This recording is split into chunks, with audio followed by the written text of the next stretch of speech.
In the shadow of a gray northern sky, where the chill wind cut across fjords and the cries of seabirds echoed over jagged cliffs, a world of fire, faith, and forging began to take shape.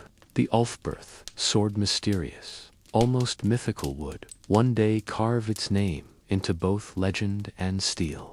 But before the name, before the blade, there was the land, there was the north. The story begins not in a forge, but in a longhouse, warmed by central hearth fires and lined with carved wooden columns. These structures were the heart of Viking life. Children huddled in woolen cloaks, women spun flax and embroidered symbols of gods into cloth, and men gathered to speak of hunts, trades, and wars yet to come. Overhead, smoke coiled through the rafters, escaping through small gaps that also let the snow drift in during the long, dark winters. Here in this world raw, icy, and restless, was born the ethos of the sword. Tools were not just tools, they were heirlooms, carried across generations. Weapons were not just instruments of war, they were expressions of identity, belief, and honor. In this cold crucible, the values that would one day give rise to the Ulfberht blade were forged. The Vikings of the 8th to 11th centuries were not a unified people, but rather a collection of tribes, clans, and small kingdoms spread across the Scandinavian lands, modern-day Norway, Sweden, and Denmark. They were bound together not by empire, but by culture, a shared mythology, a fierce independence, and a reverence for strength, both physical and spiritual. In this world, metal was more than utility, it was magic. To understand the world that created Ulfberht, one must understand iron, not just as a material, but as a force that transformed society. The early Viking smiths were not merely craftsmen, they were alchemists of their age, manipulating earth, fire, and ore into objects of both violence and beauty. And the iron they used, it came from the bogs. Inland, deep in the mossy forests of Scandinavia, lay a unique resource, bog iron. Unlike the mined ores of southern Europe, bog iron formed slowly over centuries, created by bacterial processes in wetland soils. It was harvested by hand dug from peat and clay, dried, and then smelted in clay furnaces, stoked by charcoal and bellows. The result was a soft but workable iron, adequate for tools and basic weaponry. But not all Viking smiths were content with adequacy. As the Norse expanded their retrading, trading, and settling as far as the British Isles, the Frankish coast, and even the rivers of Rus, they encountered foreign swords that gleamed brighter, cut deeper, and shattered less. The secret was in the steel. Frankish swords, in particular, were forged using higher quality steel, produced through more advanced processes. These foreign blades sparked both envy and ambition in Viking hearts. The Frankish king Charlemagne recognized the power of steel, and in 800 AD he issued a decree forbidding the export of weapons to the Norsemen. But trade routes are rarely so easily closed, and where kings made laws, merchants found loopholes. Through smuggling, bribery, and raids, steel ingots and finished blades found their way into the north. And it was from these materials and the desire to emulate and improve upon them that the first Ulfberht swords were born. But who was Ulfberht? Was it a man, a brand, a guild? The answer remains unclear. What we do know is that the name plus Ulfberht plus was inscribed into dozens, possibly hundreds of swords found across Europe, most dating from the 9th to the 11th centuries. The inscription, made in inlaid iron or silver, became a mark of quality, a declaration of power. And it originated in the Frankish heartlands. Here, in the region we now call Germany, lay a network of Christian monasteries and metalworking communities that, according to many historians, were the original birthplace of the Ulfberht sword. Some believe that Ulfberht was a monk, or the leader of a monastic order that controlled the knowledge of crucible steel production. Others argue that it was the name of a wealthy Frankish swordsmith who established a dynasty of weapon-making passed through generations. Whoever Ulfberht was, his or their name soon traveled far beyond the borders of Francia. Viking warriors, impressed by the balance, sharpness, and resilience of these blades, sought them out. For a warrior in this age, carrying an Ulfberht was the equivalent of wielding a Rolls-Royce or a Lamborghini. It was a status symbol, a marvel of engineering, and a terrifying advantage in battle. The swords stood apart. While most weapons of the time were prone to breaking or dulling after repeated use, the Ulfberht blade held its edge. It could cleave through bone and armor alike, yet remain flexible enough not to shatter upon impact. This was due to its steel containing significantly more carbon than normal iron, and thus harder and more durable.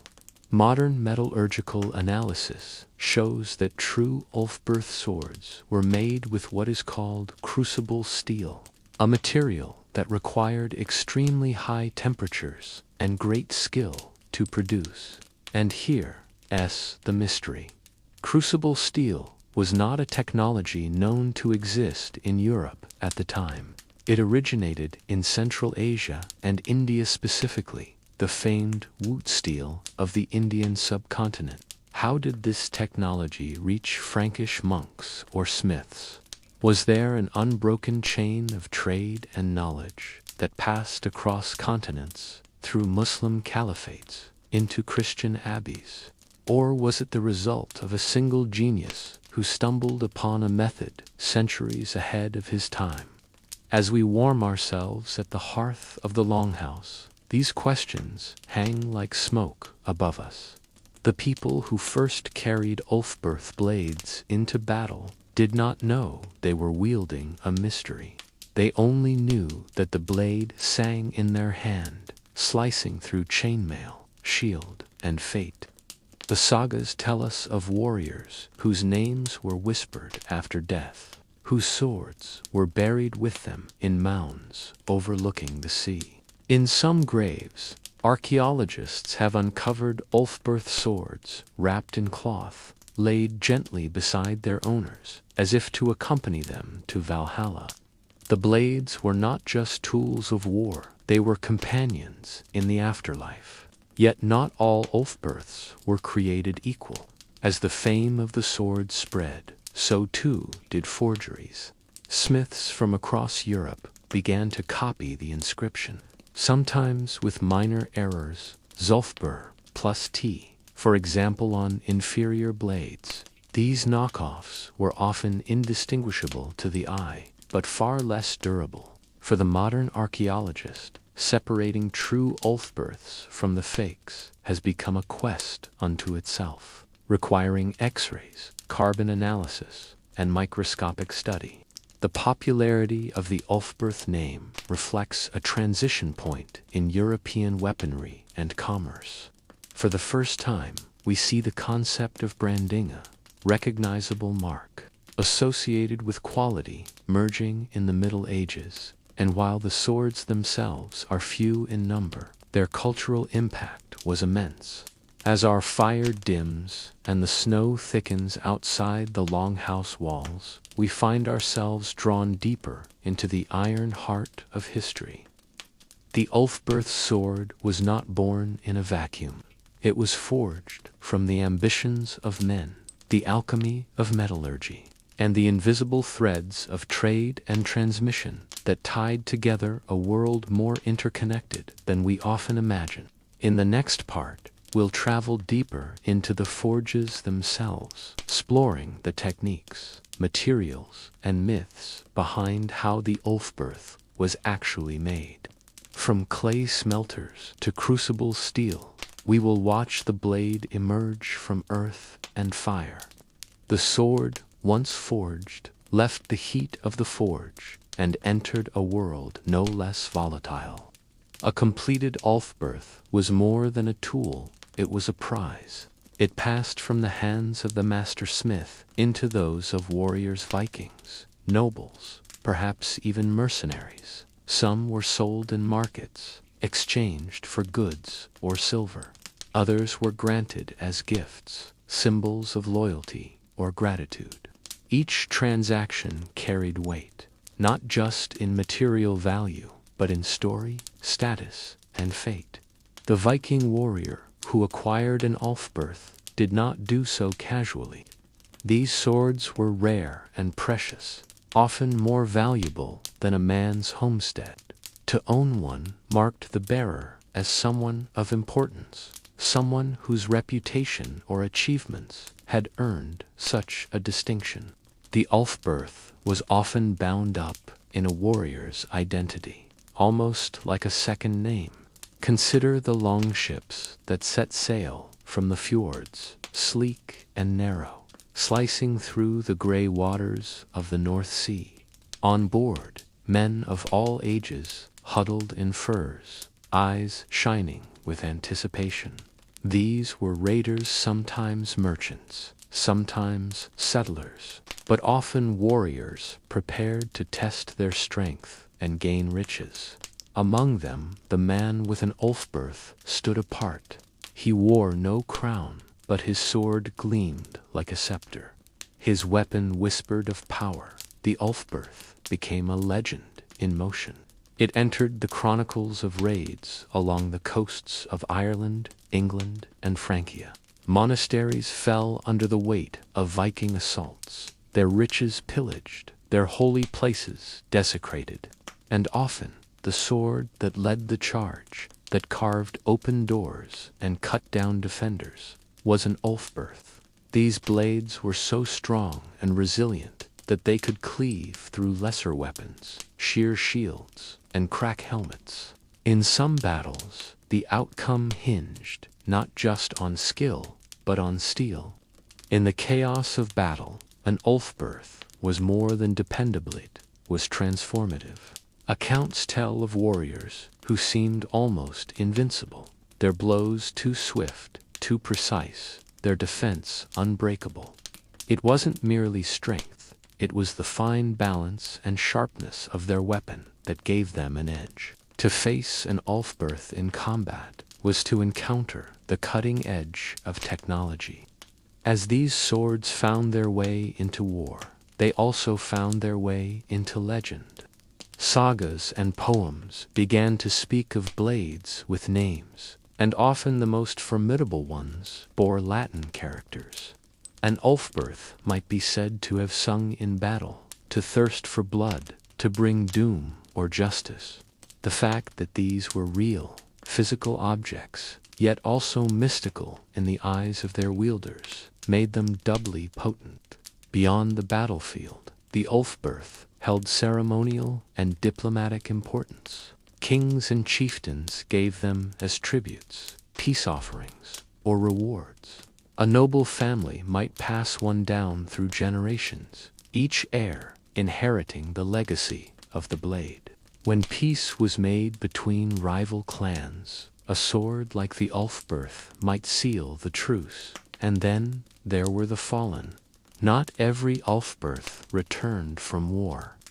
Many lay with their owners in graves, often surrounded by tokens of status, silver rings, armlets, beads, or even imported goods. These burial sites, uncovered centuries later, have offered archaeologists a glimpse into the lives of those who carried these fabled weapons. Some graves show signs of ritual death, the sword bent or broken, as if to release its spirit or prevent its misuse by the living. Other Ulfberhts were lost in haste. Some fell into rivers during retreats, or were hidden deliberately from enemies. Others were part of treasure hoards, wrapped in cloth and buried beneath stones. When discovered, often rusted and worn, they still bear the inscription. That enduring plus Ulfberht is a call across time, a reminder that once this sword was feared and revered. The sword's reach extended beyond the Norse. Through trade and conquest, Ulfberhts made their way to the Slavic lands, to the Rus, even as far as the Abbasid Caliphate. A Viking merchant or mercenary might offer it to a foreign lord, or sell it to an ally in need. Its value was recognized across cultural lines. In some eastern regions, the Ulfberht was seen as a mark of elite status, sometimes adapted or copied by local smiths. Yet not all swords were equal. By the 10th century, counterfeit Ulfberhts became increasingly common. They bore the name, sometimes even mirrored it Triding plus Ulfberht plus T, or other variants, but they lacked the metallurgical sophistication. Their blades bent or broke under stress. Still, their owners cherished them, believing in their power. The brand was that strong. Even imitation carried prestige. Today, museums hold these artifacts like sacred relics. Each one tells not just of battle, but of belief in craftsmanship, in legacy, and in the quiet magic of steel shaped by fire. And in that belief, the Ulfberht still lives. In the heart of the village, beside the stream that powered the great bellows, stood a low, stone-walled workshop that exhaled smoke like a resting beast. This was the domain of the smith-a-shaper of iron, the keeper of fire, the silent priest of steel. Among the Norse and their neighboring peoples, the blacksmith was a figure of awe, both feared and revered. He worked with elements as primal as thunder and blood, conjuring tools and weapons that could till the earth, build the hall, or end a life. And when it came to the Ulfberht sword, it was the smith who held the secrets of transformation, the bridge between the mundane and the divine. The making of a sword like Ulfberht required more than brute strength. It demanded alchemy of the old world, a knowledge passed down not just through instruction, but through feeling the resonance of metal, the scent of flux, the color of flame. Most smiths worked with bloomery iron, a spongy mass of metal extracted from smelted or filled with slag and impurities. To forge a serviceable blade from it was already an art. But to make something like Ulfberht, a blade so refined it could flex and return, so pure it could split required crucible steel. This was steel of a higher order, often imported in ingots from the distant lands of Persia, India, or the steppes beyond. This foreign steel was known as woots, and it bore a peculiar pattern when etched, flowing, watered lines that seemed to dance under light. To those who had seen it, the smiths who worked with such metal were few, and perhaps traveled, learned in secretive traditions of Eastern metallurgy. One theory suggests that a small number of Northern European workshops, monastic centers with distant trade obtained and mastered these techniques. It was in these forges that Ulfberht was born. Imagine the smith rising before the sun, preparing his forge. The charcoal was stacked with care, the crucible nested deep inside, the ingredients iron, carbon-rich materials, traces of glass or sand to form slag were layered and sealed. Then came the heating hours of it, as the crucible was brought to over 1400 degrees Celsius. It glowed like a newborn star. When finally opened, the bloom of metal had transformed. No longer brittle, no longer impure, it was steel, true steel. From this ingot, the smith would shape the blade, drawing it out in long, careful hammer strokes. The Thames, fuller, and edges emerged, each line guided by a vision centuries in the making. Quenching followed, plunging the glowing steel into oil or water, locking in the hardness. Then came the tempering, a softening of brittleness, achieved through reheating to precise temperatures. Every step carried risk. A mistake meant weeks of work shattered with a single crack. Yet, this technical side was only half the story. For the Norse, forging was spiritual. The fire was a god. The hammer sang with the will of Thor. Smiths sometimes invoked runes, whispered charms, or cast sacred objects into the flames. A blade, like Ulfberht, may have been consecrated, not just sharpened. These rituals weren't just superstition, they were control. In a world of chaos and war, the forge was an island of certainty.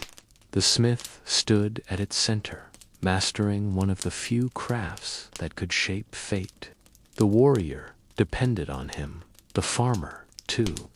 Even kings consulted smiths, knowing that the strength of their armies began not in the mead hall, but at the anvil. And so, the legend of Ulfberht begins here, in heat and hammer strike. Before it was wielded in battle, before it was buried in graves or lost in rivers, it was born in fire.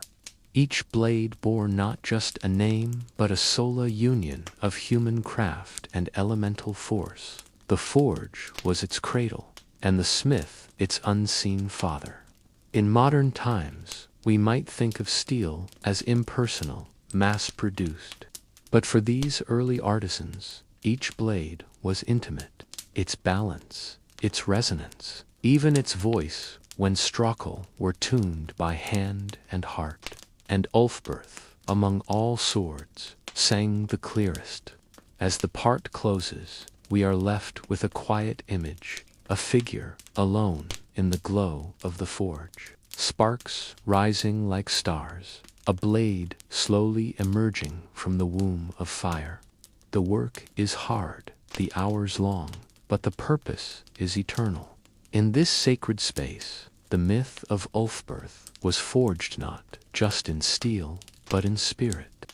The Viking smithy was not just a place of labor, it was a sacred chamber where earth and fire merged to transform the raw into the revered. In part 5 of our exploration of life before the Ulfberht blade, we enter the forge not merely as craftsmen, but as witnesses to a spiritual and cultural ritual. Viking blacksmiths occupied a unique status in Norse society. While they were not warriors themselves, their role was seen as semidavan. To take up the hammer and anvil was to perform an act of transmutation, echoing the primal myths of creation. In some sagas, the forge is likened to the womb of the earth, where fire and metal give birth to power. This belief is not without reason. The act of forging involved knowledge passed down in oral tradition techniques, chants, invocations to the gods. Iron itself was sacred. In Norse cosmology, it was a gift from the earth, a sleeping spirit within stone that could only be awakened by fire and faith. Smiths often worked alone or with one apprentice. The forge was usually set apart from the village, near a stream for quenching and away from flammable homes. The bellows were foot-operated, the charcoal wood-sourced, and the ore bog iron harvested from wetlands. When heated, it turned a deep orange, the color of transformation. But forging was not just technical, it was ceremonial. Some blacksmiths would spit on the anvil before starting, a gesture of offering. Others inscribed runes into their tools. On rare occasions, animal sacrifices were made before constructing major weapons, especially swords. The Ulfberht, though not a native Norse invention, required all the ritual and technical skills available. A smith who had access to crucible steel either through trade or salvage treated it with immense reverence, heating the steel without burning it, folding it without weakening it, and tempering it to keep its edge were not just skills, they were rites. And once the blade was forged, it was not immediately a weapon. It had to be awakened. Some rituals involved naming the sword, much like a child. Others included dipping it in bloody nimble or human before it was considered battle-ready. The sword might be presented to the local chieftain or offered to the gods in thanks. In Norse sagas, we read of swords with spirits, tempers, and memories. This wasn't literary flair, it was cultural belief. A well-forged blade was thought to carry a portion of the smith's soul. Hence, smiths were often protective, even secretive, about their techniques. Some took their knowledge to the grave. There is archaeological evidence to support this. Grave sites containing smithing tools often show signs of ritual activity, burned offerings, deliberately broken equipment, and even the placement of tools in symbolic patterns. In some regions, smiths were buried with the swords they made, as though bound together in death as in life. Interestingly, there's also evidence that the blacksmith's forge influenced the design of early churches in Scandinavia before Christianity fully took hold. The forge and the altar were spiritually linked. Both were places of transformation, mystery, and reverence. One of the most famous forging sites is the blacksmithing complex at Rib, Denmark. There, archaeologists uncovered forges, slag heaps, and tools dating back to the 8th century. Chemical analysis of slag suggests that ironworking was highly specialized, with certain workshops producing steel of much higher carbon content, perhaps early centers of Ulfberht production. The forge was also a place of storytelling. While the smith worked, apprentices and visitors told tales of gods, of old wars, of magical swords. This oral culture preserved techniques and values alike, and it ensured that the name Ulfberht, once it emerged, would travel not just on blades, but on breath. For the Vikings, a sword was more than a weapon. It was the culmination of natural, technical, and spiritual forces. The forge stood at the center of this web, glowing in the dark winters like a second sun, and within its fire, history was hammered into legend. As the centuries turned, the Ulfberht became a ghost, drifting through time, its name etched into forgotten swords. Its legend whispered across lands far beyond the Norse homelands. The Viking age faded, but the echoes of that steel endured. Imagine a frozen battlefield in the twilight of the 11th century. Snow drifts over broken shields. The cries of battle have gone silent, leaving only the wind. In the center lies a sword still gleaming, even in death's grip. That sword, marked with +ULFBERHT+, remains untouched by rust, as if defying time itself. To the scavenger who finds it later, it will not be just a weapon, it will be a relic, an enigma. The Ulfberht's legend didn't vanish with its last swing. Instead, it transformed.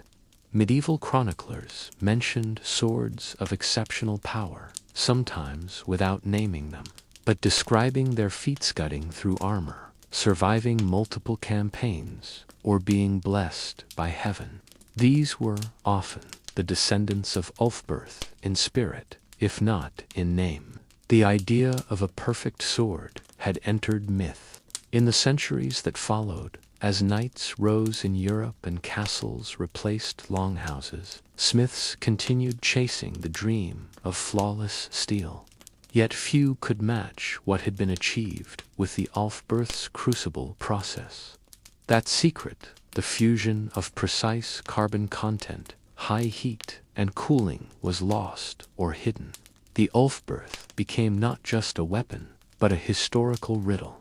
In the East, the Mongols wielded sabers. In Japan, the katana became the soul of the samurai.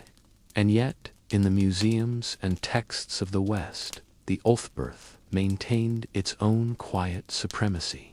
Its name was passed in academic papers, in archaeology lectures, and among collectors and blacksmiths who sought to recreate its strength. In the modern era, the Ulfberht took on a new life. The discovery of dozens of these swords, some genuine, others counterfeit, rekindled the world's curiosity.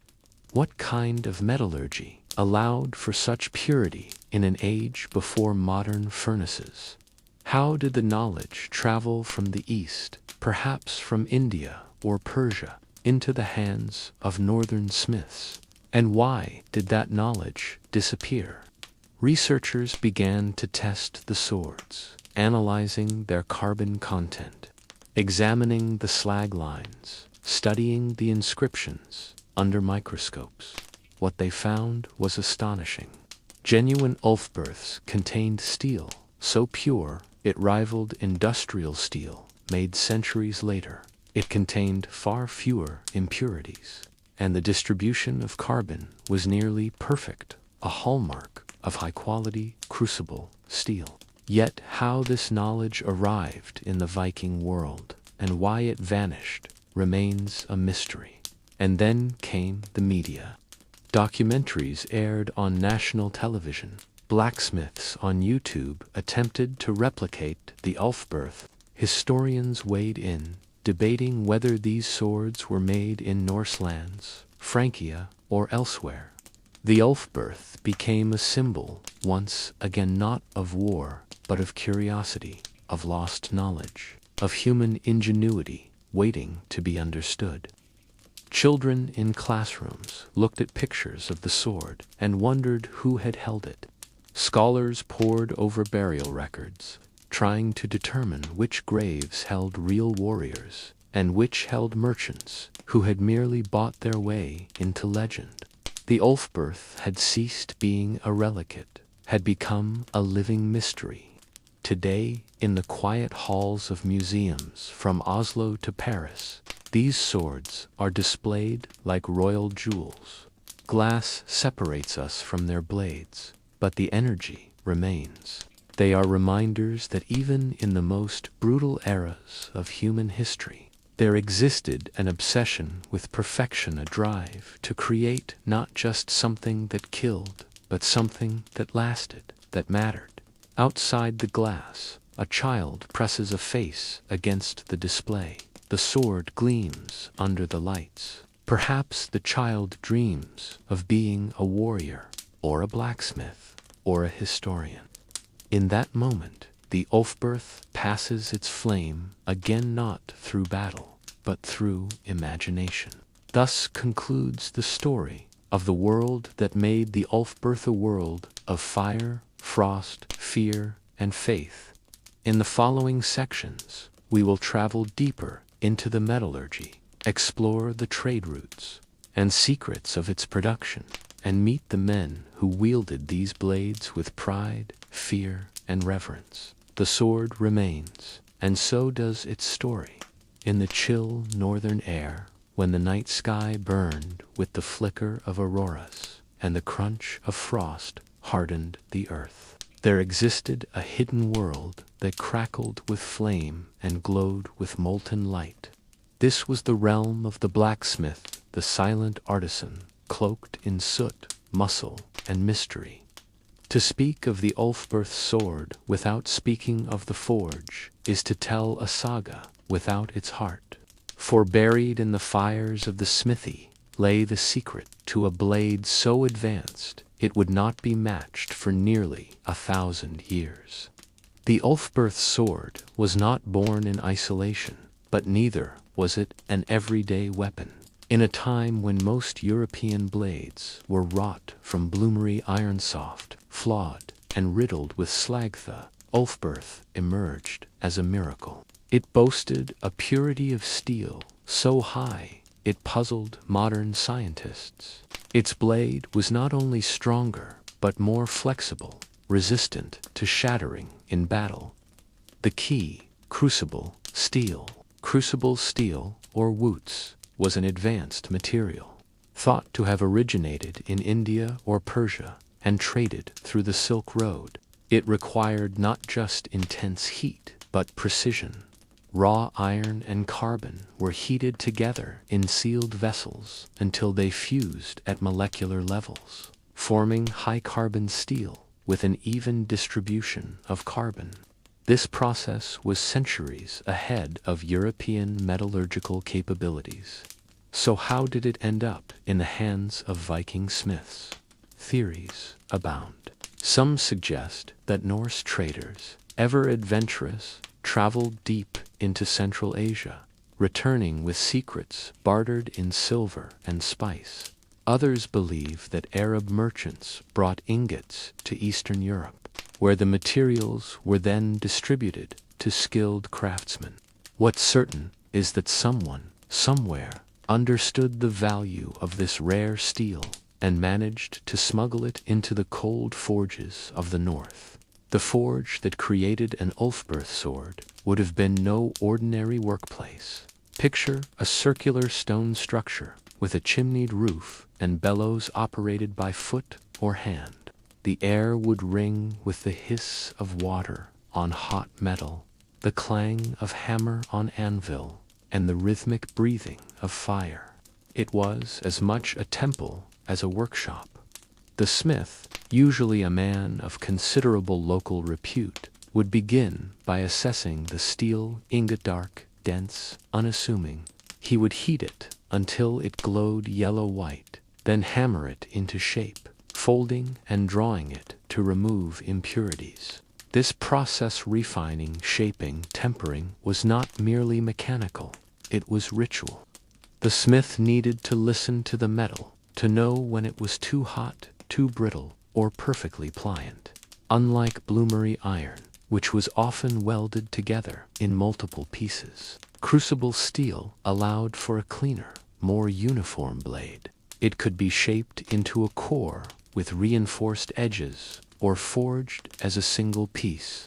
The smith would then carve the inscription plus Ulfberht plus T to the blade, a signature that was less about authorship and more about alignment with a legendary standard. The hilt was fashioned separately, often from wood, bone, or antler, and wrapped in leather. The crossguard and pommel could be plain or decorated, depending on the wealth of the buyer. Once assembled, the sword was quenched, usually in water or oil, to harden it. Tempering would follow, reducing brittleness and allowing for the fabled flexibility that made these swords so reliable. Modern metallurgists have studied surviving Ulfberht swords using advanced imaging techniques, and the results are astonishing. The best of them exhibit steel with carbon content as high as 1.2%, near perfect for blade making. Slag content is minimal to non-existent, indicating a level of refinement not replicated in Europe until the Industrial Revolution. But this mastery also came with challenges. High-carbon steel is brittle if not tempered correctly. A single misstep in heating or quenching could ruin the blade. That these swords survived not only forging, but also battle and still endure in museum cases is a testament to the expertise of their makers. So, who were these smiths? Their names are lost to history, but their legacy is etched in steel. They were likely part of tight-knit guilds or family traditions, where knowledge was passed down in whispers, guarded fiercely. To be chosen as an apprentice was an honor. To master the forge was to be something between a magician and a warrior. In the cold darkness of the Viking world, where raids and trade defined the rhythm of life, the forge was a place of warmth, of purpose. And in its glowing heart, the Ulfberht sword was born not just as a weapon, but as a miracle of human ingenuity. The mystery of how these northern smiths gained access to crucible steel may never be fully unraveled.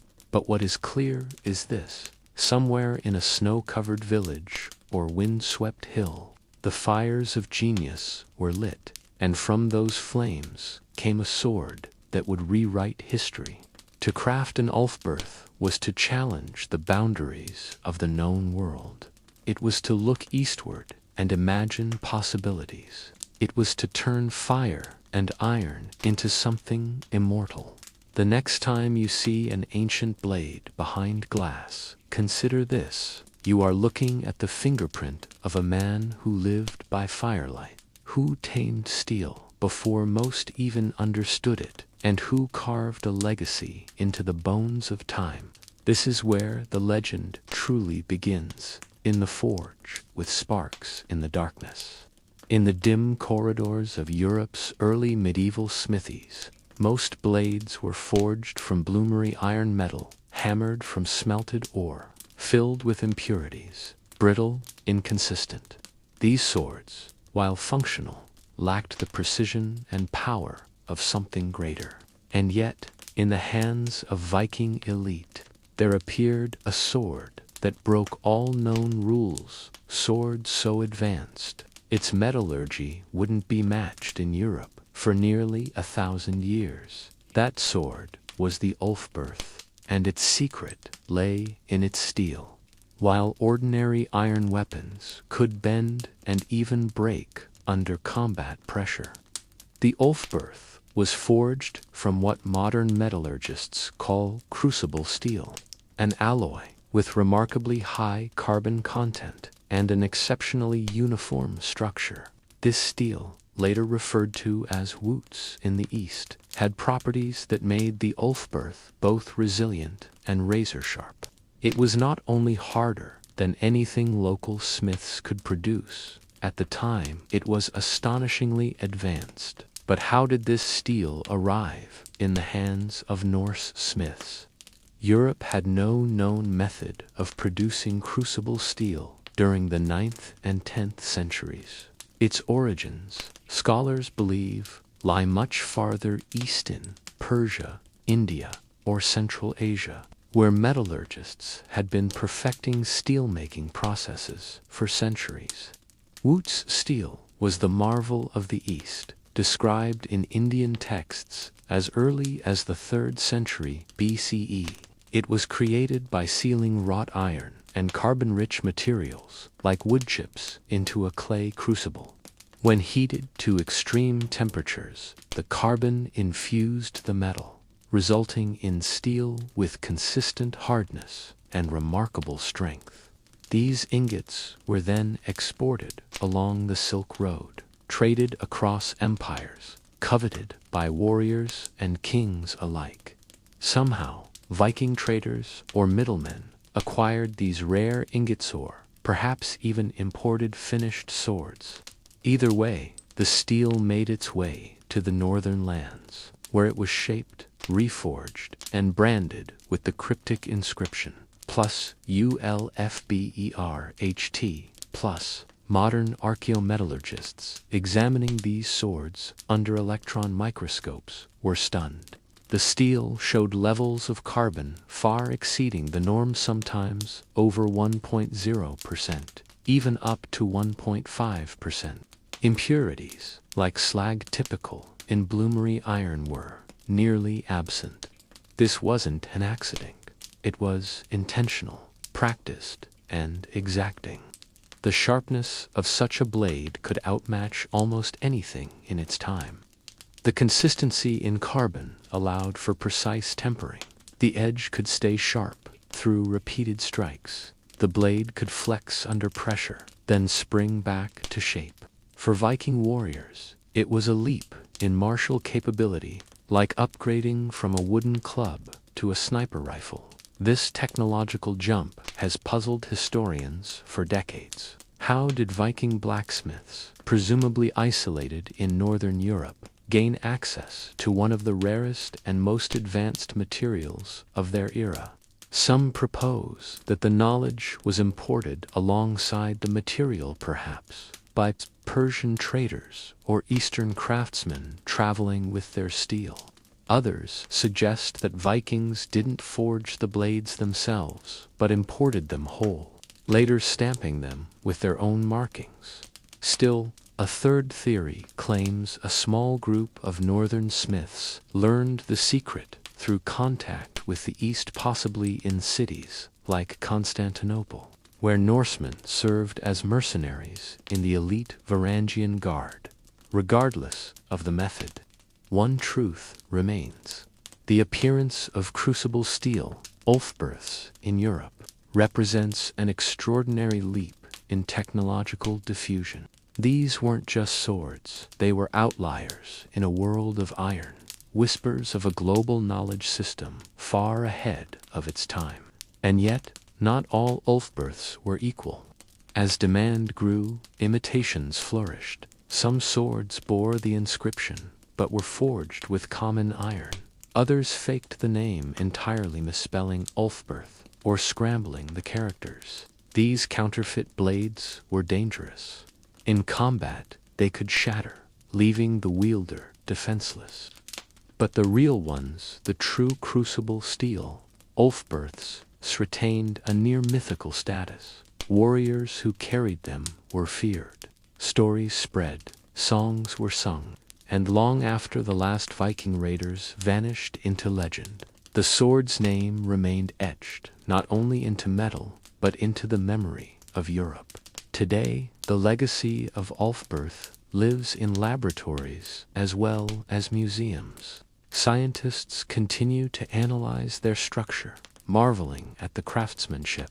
Historians debate their roots, and deep in the archives, dusty manuscripts hint at lost treaties and trade paths that may have carried the secret of steel from India to Iceland.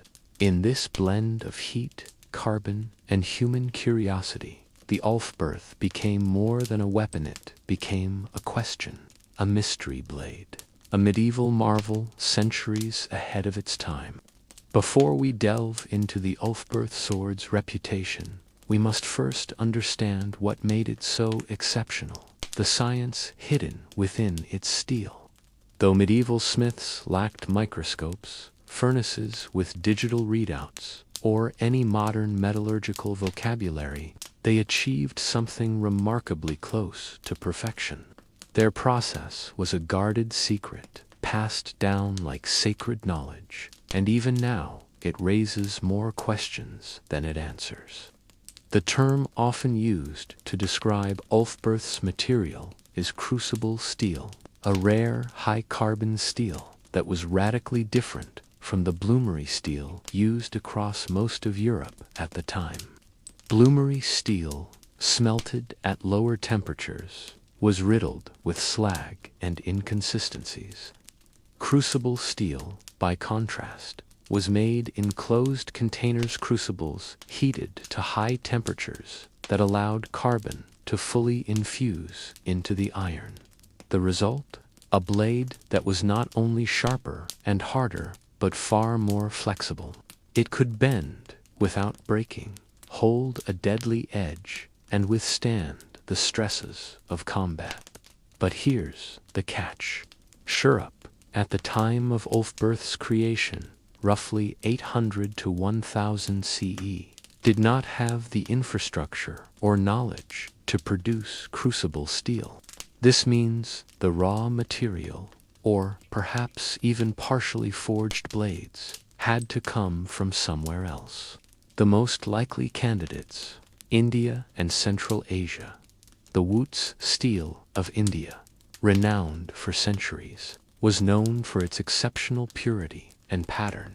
It's this material that some scholars suspect lies at the heart of Ulfberht's power.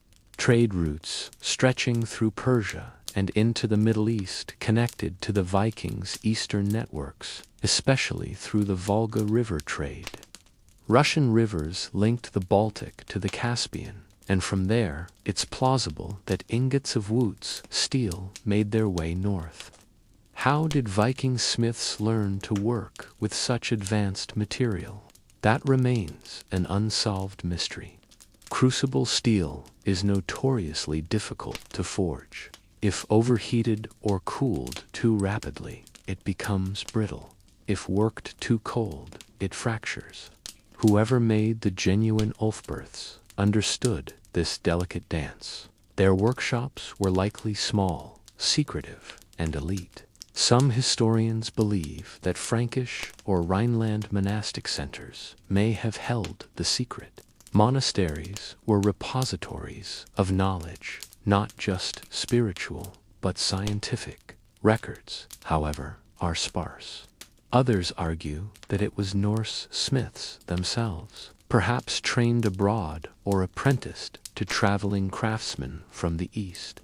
Modern metallurgists have recreated Ulfberht-style swords and found them incredibly complex.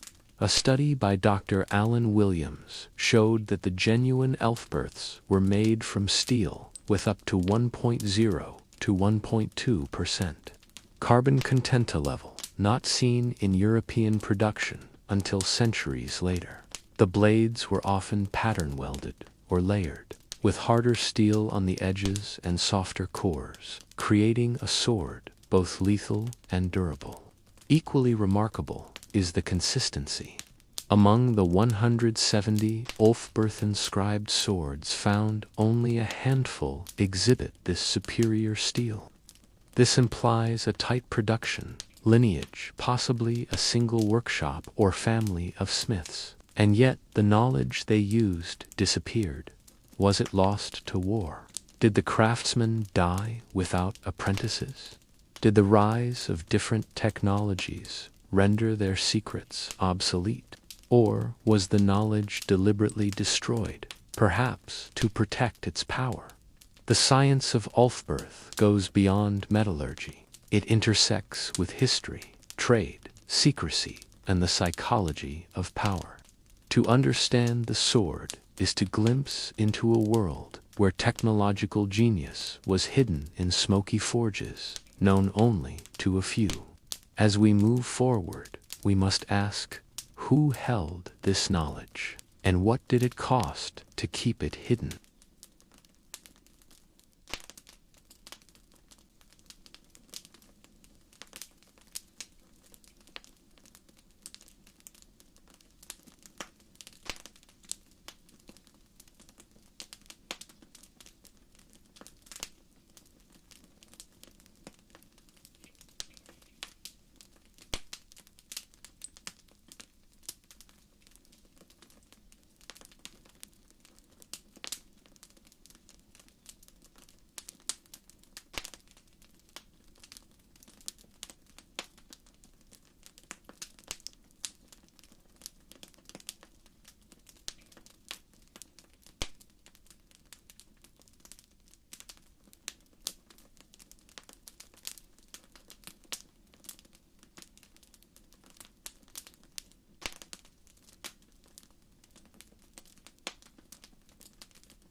Behind every legendary sword is a human hand, and behind the Ulfberht name that has become synonymous with Viking might and metallurgical mastery stood a lineage of artisans whose genius burned as hot as the forges they tended. In an age where most smiths worked with bog iron and produced tools that might warp, break, or dull quickly, the blacksmiths who forged the Ulfberht were artisans of the highest caliber. They weren't just workers of iron, they were alchemists of steel, bending earth and fire to their will. Let us enter their world. Picture a forge, nestled in the heart of a riverside settlement, perhaps near the Rhine or another ancient trade route. The workshop was likely modest in size, but alive with sound. The rhythmic clang of hammer on metal, the deep roar of bellows feeding the fire, and the hiss of hot blades plunged into oil or water. The air would have shimmered with heat, thick with the scent of charcoal, iron, sweat, and smoke. In this crucible of creation, steel was not just made, it was born. The tools of the trade were simple yet precise: anvils, tongs, hammers, molds, bellows. But the magic lay in the knowledge. A blacksmith capable of producing crucible steel had to understand temperatures, ratios, and the properties of ore and carbon long before chemistry was formalized. They would observe color, texture, even the tone of a blade when struck to assess its readiness. Each Ulfberht required skill at every step, from selecting the ore to tempering the final blade. Most iron at the time came from bog deposits, iron-rich, earth scraped and smelted locally. But the Ulfberht required more. The crucible steel used in its making was often far purer than local ore could provide. Many historians now believe that the raw materials, and perhaps even the steel itself, may have originated in regions much further east, possibly India or Central Asia, where advanced steelmaking had already taken root. The famed Wootz steel of India, known for its strength and patterned surface, shares several qualities with Ulfberht steel. Trade routes such as the Silk Road could have facilitated the transfer of both knowledge and materials, whether imported or learned through trial and adaptation. The knowledge of how to make crucible steel remained rare and closely guarded. A forge producing Ulfberht swords may have functioned as a semi-secret operation. Apprentices would learn slowly, entrusted only with basic tasks at first: the recipes for steel, the timing of heating and cooling, the blending of iron and carbonol were carefully passed down, perhaps only within families or tight-knit guilds. The smith would begin by placing the iron, often broken into small chunks, into a crucible made of heat-resistant clay. Carbon-rich materials, like charcoal, were added in precise proportions. The crucible was then sealed and heated in a specially designed furnace to over 1,400 degrees Celsius, an extraordinary temperature for the early medieval period. This allowed the iron to fully liquefy, absorbing carbon and forming high-quality steel with few impurities. When cooled and removed, the steel would be shaped into a billet, a long bar that could be hammered, folded, and refined into a blade. Here, the artistry continued. Folding the steel in act, repeated dozens of times, not only refined the carbon content, but distributed it evenly throughout the blade, preventing weak spots. Each fold was a moment of judgment and care, with the smith assessing the metal's resistance, pliability, and glow. Then came the shaping. The blade would be drawn out into its final form, long, double-edged, slightly tapered. The fuller, a central groove, running down the length of the sword, would be added to lighten the weapon without compromising strength. Every inch of the blade was measured not just by function, but by feel. A good sword had to be balanced, responsive, almost an extension of the wielder's body. Once the shape was right, the sword was hardened. This tempering process, heating and then rapidly cooling the blade, locked the steel's structure in place, giving it resilience. But it also introduced a risk: to fast a cooling, and the blade might crack; to slow, and it would be soft. Only experience could navigate these treacherous steps successfully. Finally, the Ulfberht name was added, sometimes chiseled, sometimes inlaid with contrasting metals. The inscription was both branding and benediction.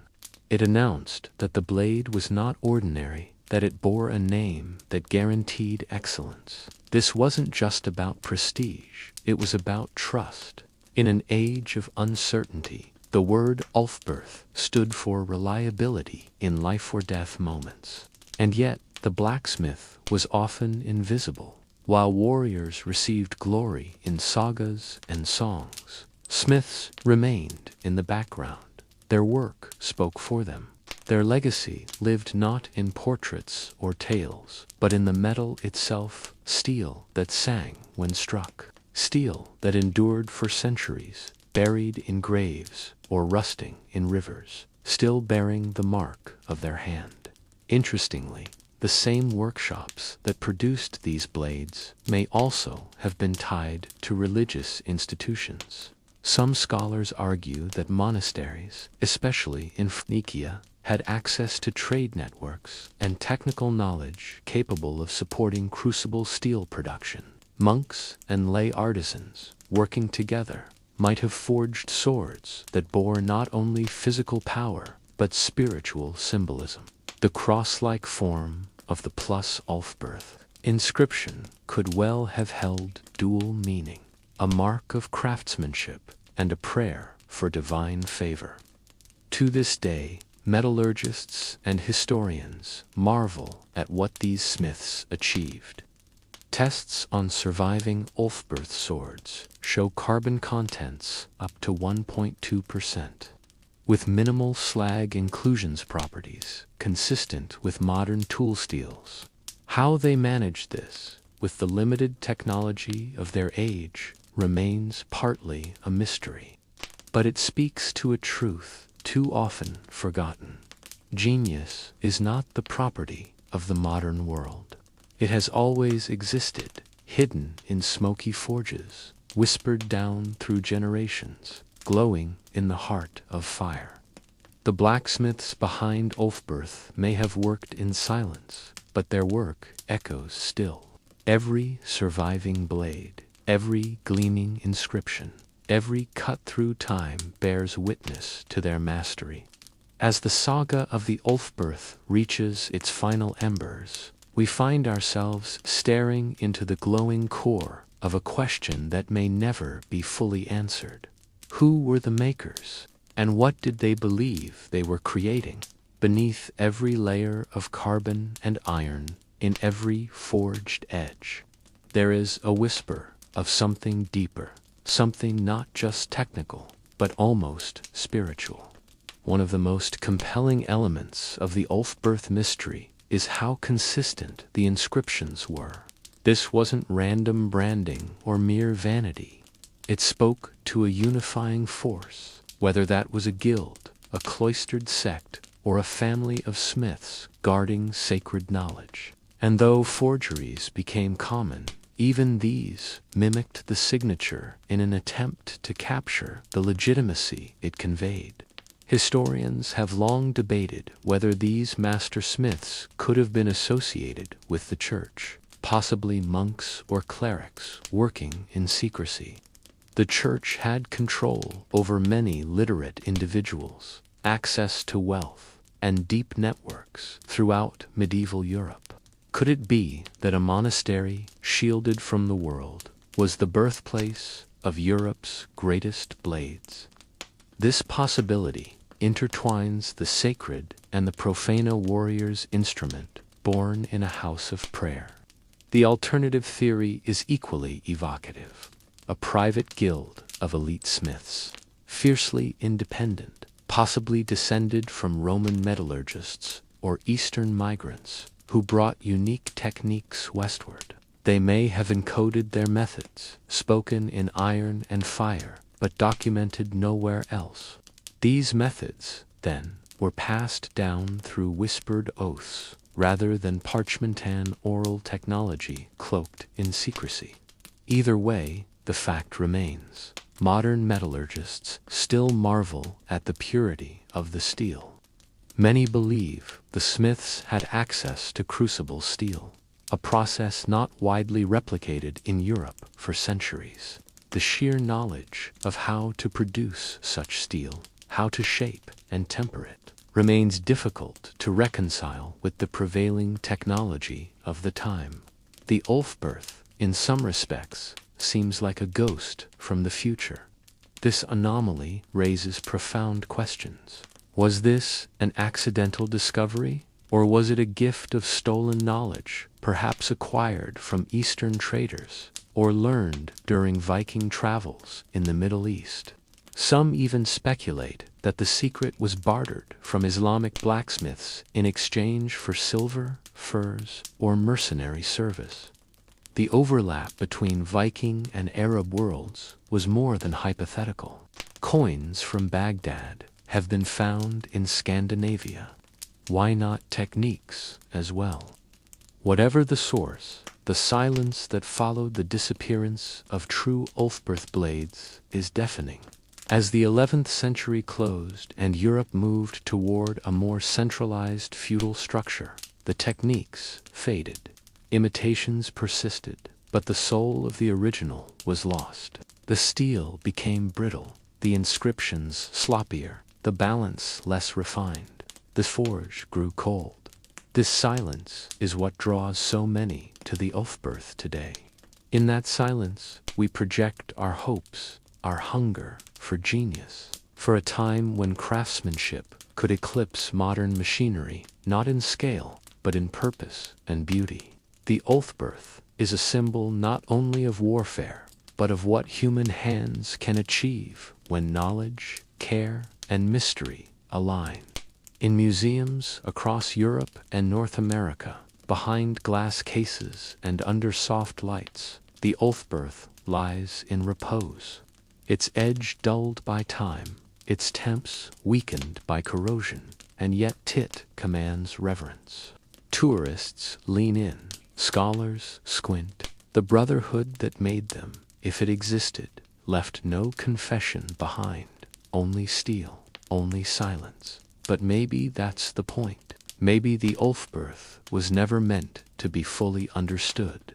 Like all great relics, it bridges the space between history and myth, between what we know and what we feel. Its legacy endures, not because it was mass-produced, but because it was rare, enigmatic, and forged with a purpose we still chase. And perhaps that's what makes it perfect. They are swords that should not exist, not for their time, not with their composition, not with the words stamped across the blade in unmistakable Latin letters, plus ULFBERHT, plus archaeologists have found them in graves and riverbeds, caches and collections. More than 170 Ulfberht swords have surfaced to date, scattered across Europe. And yet, even as they gleam from museum display cases, they offer no easy answers. Instead, they raise a tangle of questions. Who made them? How did they produce such high-quality steel in a time when others were still forging with brittle, impure iron? And why were so many others bearing near-identical inscriptions, little more than clever fakes? To understand the mystery of the Ulfberht swords is to stand at the intersection of technology, power, and deception. The most striking feature of each sword is its name. The Inla plus Ulfberht plus shimmers like a mark of quality. The plus sign before and after the name might signify Christian faith or simply serve as artistic balance. But what matters is the word itself, Ulfberht. It is not the name of a place, nor a style. It appears to be a nema, person, perhaps, or a lineage. Some believe it marks the identity of a master smith, a craftsman whose work was so prized that others tried to copy it. Others think it may refer to a workshop, or even a monastery, where blades were forged under monastic supervision. But there is no record of a person named Ulfberht in medieval documents directly tied to sword making. No royal charter, no blacksmith guild list, no monk's scribble mentions it. Even more confounding is the metal itself. Modern metallurgical analysis of authentic Ulfberht blades shows a material far ahead of its time: crucible steel. While most European blades of the era, roughly the 9th to 11th centuries, were made with bloomery iron, riddled with slag and inconsistencies, Ulfberht swords used high-carbon steel of a purity and strength that wouldn't be replicated in Europe for several centuries. This steel didn't just happen. It had to be carefully crafted, with intense heat and skill, using techniques unknown to most of the Western world at the time. So how did Ulfberht's makers get it? Some scholars suggest trade routes as the answer. The Vikings were not only raiders, they were travelers and merchants. They reached deep into the East, forging connections with the Byzantine Empire and even the Abbasid Caliphate. In these eastern lands, crucible steel was known. The famed Wootz steel of India and the Damascus blades of the Near East relied on such techniques. Could it be that Ulfberht swords were made using imported steel, or that smiths trained in the East brought the knowledge back? If so, then the Ulfberht sword becomes more than just a weapon. It becomes a symbol of global exchange, a technological marvel birthed by interaction between vastly different worlds. Yet even this doesn't fully explain the mystery, because for every real Ulfberht, there are many false ones. Blades with inscriptions that read plus ULFBERHT plus, but use inferior metal. Some spell the name correctly.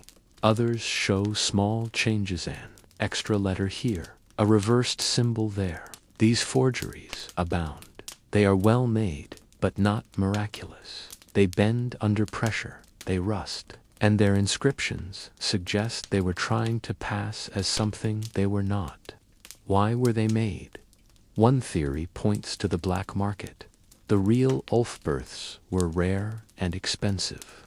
For a warrior of lesser means, a fake might offer the illusion of power. Just as counterfeit luxury goods sell today, so too did swords pretending to be more than they were. Another theory suggests politics. Perhaps the name Ulfberht came to symbolize more than a blade. It became an idea, a movement, or a faction. Copying the name may have been an act of allegiance or aspiration. The forgeries introduce an unsettling layer to the mystery, because some fakes are nearly as old as the originals. That suggests that counterfeiting wasn't a modern invention. It was already in full swing 1,000 years ago. People knew of the Ulfberht name, and they sought to mimic it. This blending of real and fake confounds archaeologists. Which blades are true Ulfberhts? Which ones were made by others, competitors, disciples, or opportunists? Is there even a single original? Or was the name always a franchise, passed from one smithy to another, like a medieval brand? Even the location of manufacture remains uncertain. Some say the Ulfberht swords came from the Rhineland, near modern-day Germany. That would explain the Latin letters and possible Christian symbolism. But no forge has been definitively identified. Others believe the blades came from Scandinavia, citing the number of swords found in Viking graves. But again, no clear origin has emerged. Thus, we are left with an artifact that seems out of place. A sword from the Dark Ages with metallurgy of the Industrial Age. A name with no clear owner. A blade copied and forged by men who understood its value, even if they didn't understand its making. The Ulfberht sword, in all its mystery, cuts through time. And in doing so, it reminds us that history is not a straight path. It's a maze of questions, a forge of stories, a battlefield of truths and deceptions.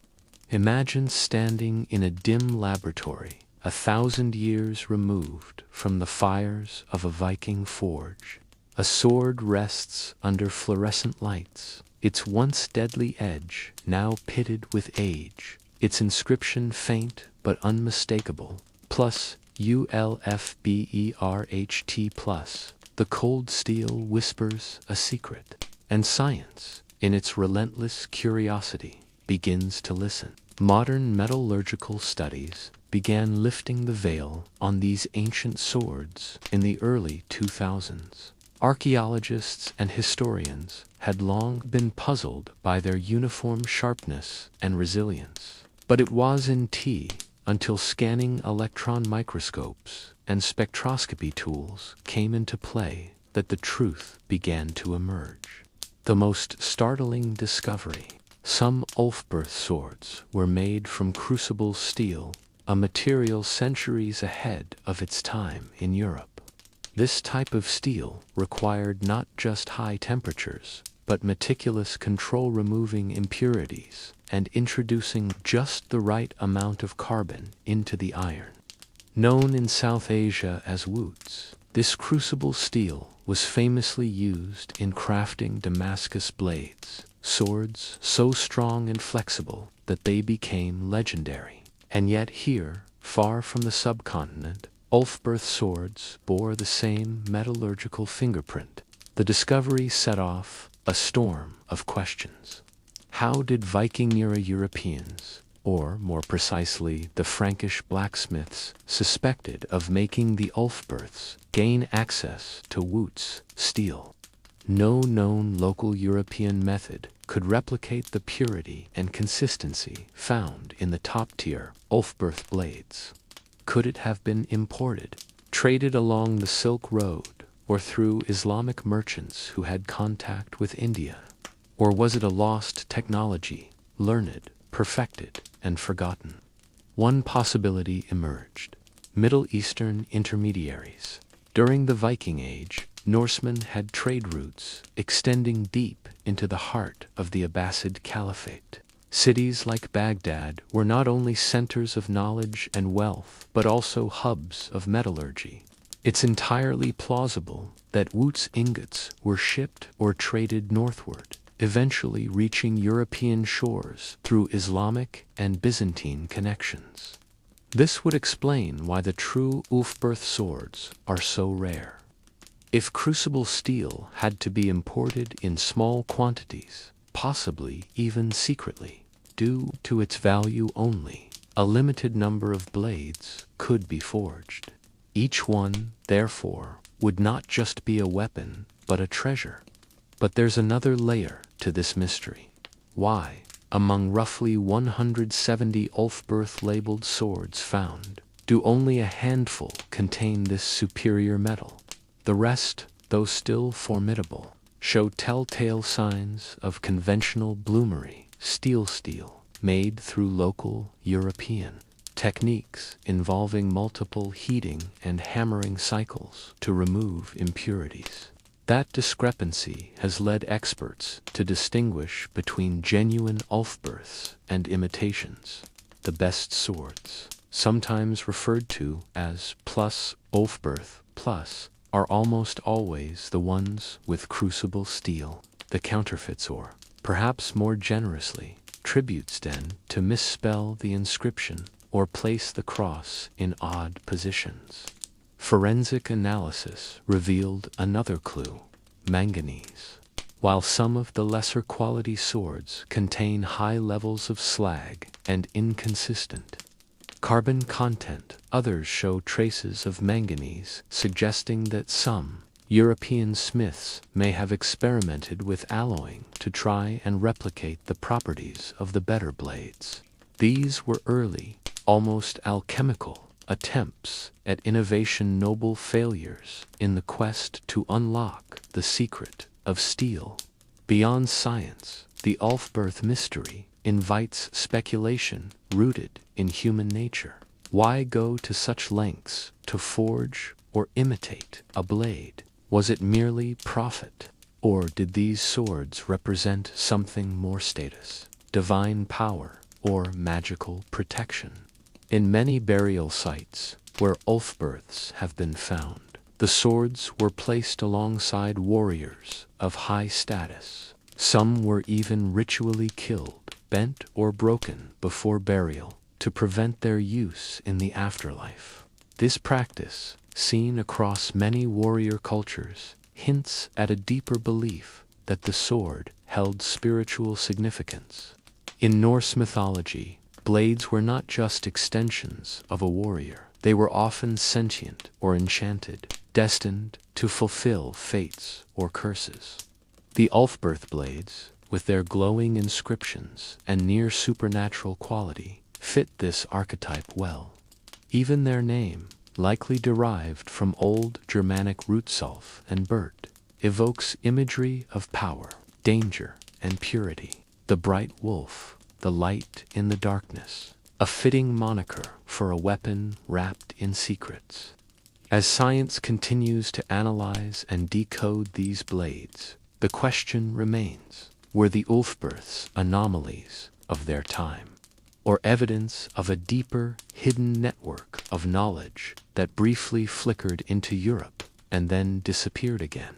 The swords offer no easy answers. They remain cold, silent, sharp. But every test, every inscription, and every buried warrior draws us closer to understanding the mystery forged in their steel. If a sword could speak, an Ulfberht would tell tales of deserts and riverways, bazaars and monasteries, shipwrecks and battles. Behind its sharp edge lies a story not just of metallurgy, but of movement of hands passing steel across cultures, faiths, and empires. The most baffling truth about the Ulfberht swords isn't merely their advanced metallurgy, but the global journey that made such perfection possible. To understand this, we must turn to Wootz steel, the mysterious core of the finest Ulfberht blades. Its origins lie far from the cold fjords of Scandinavia or the damp fields of Francia. Instead, it begins under the intense heat of the Indian subcontinent, particularly in southern India and Sri Lanka, where, as early as 300 BCE, artisans discovered how to produce ingots of steel with remarkable properties. The process was alchemical in appearance. Iron was melted with carbon-rich materials like wood or charcoal inside sealed clay crucibles, and then slowly cooled.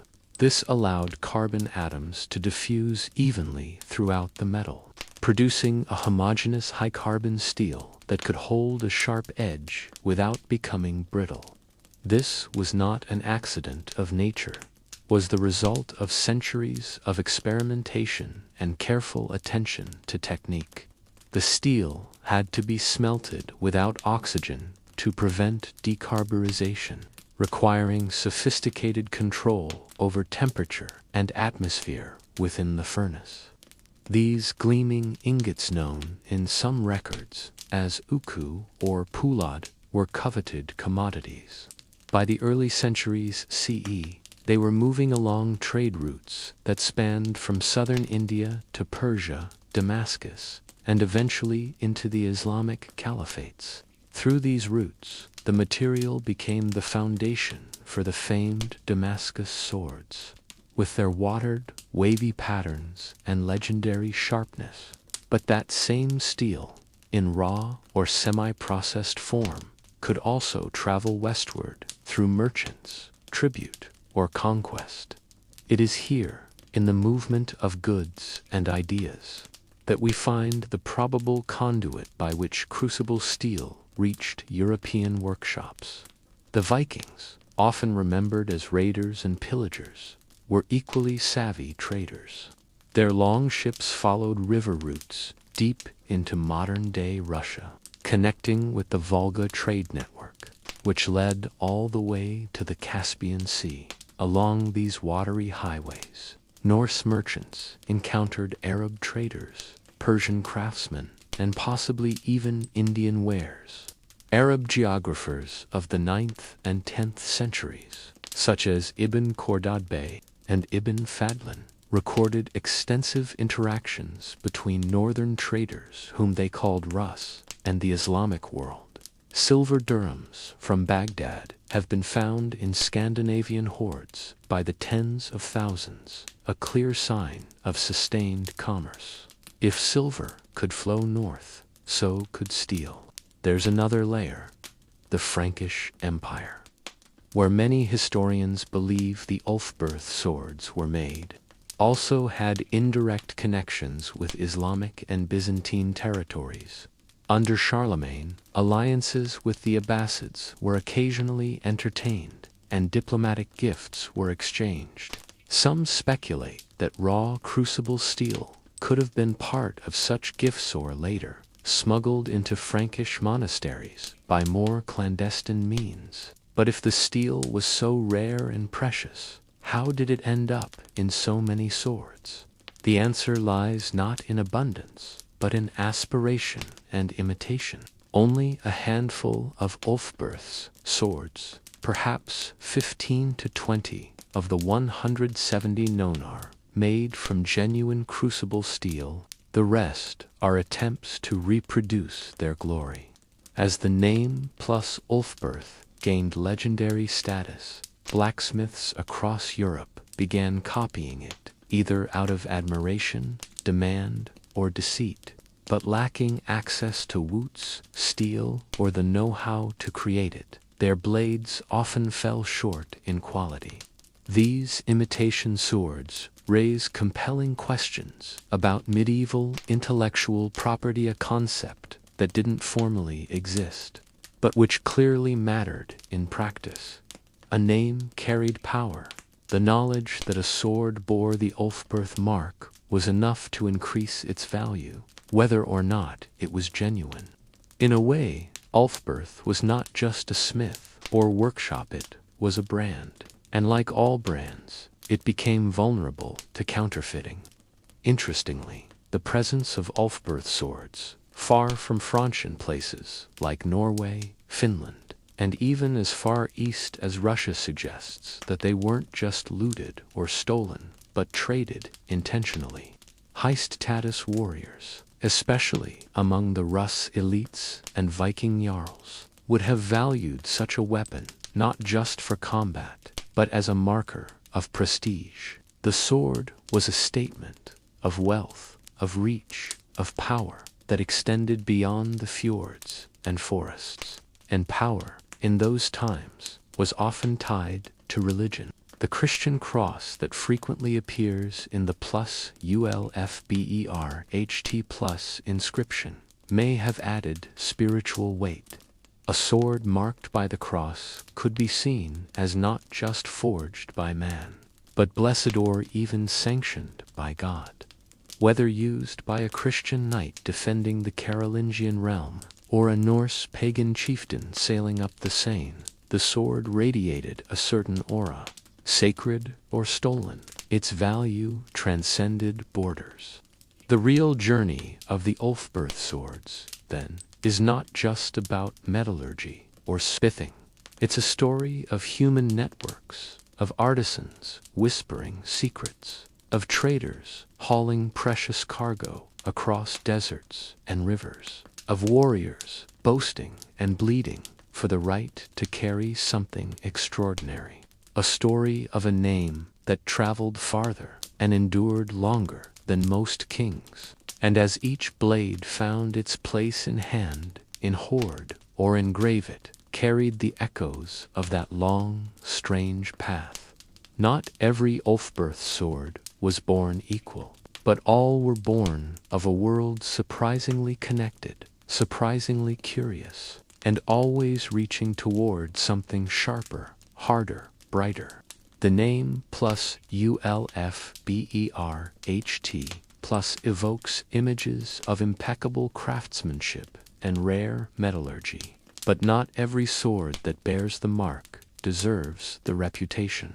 Among the roughly 170 known swords bearing the inscription or its variations, a significant portion are clearly inferior, slag-filled, uneven, prone to shattering, and often crudely etched with misspelled or awkward inscriptions.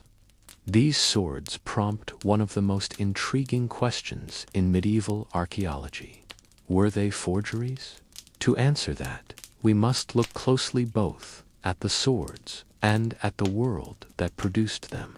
For the average warrior of the early medieval period, a sword was not just a weapon, it was a badge of status, a lineage of power forged in fire.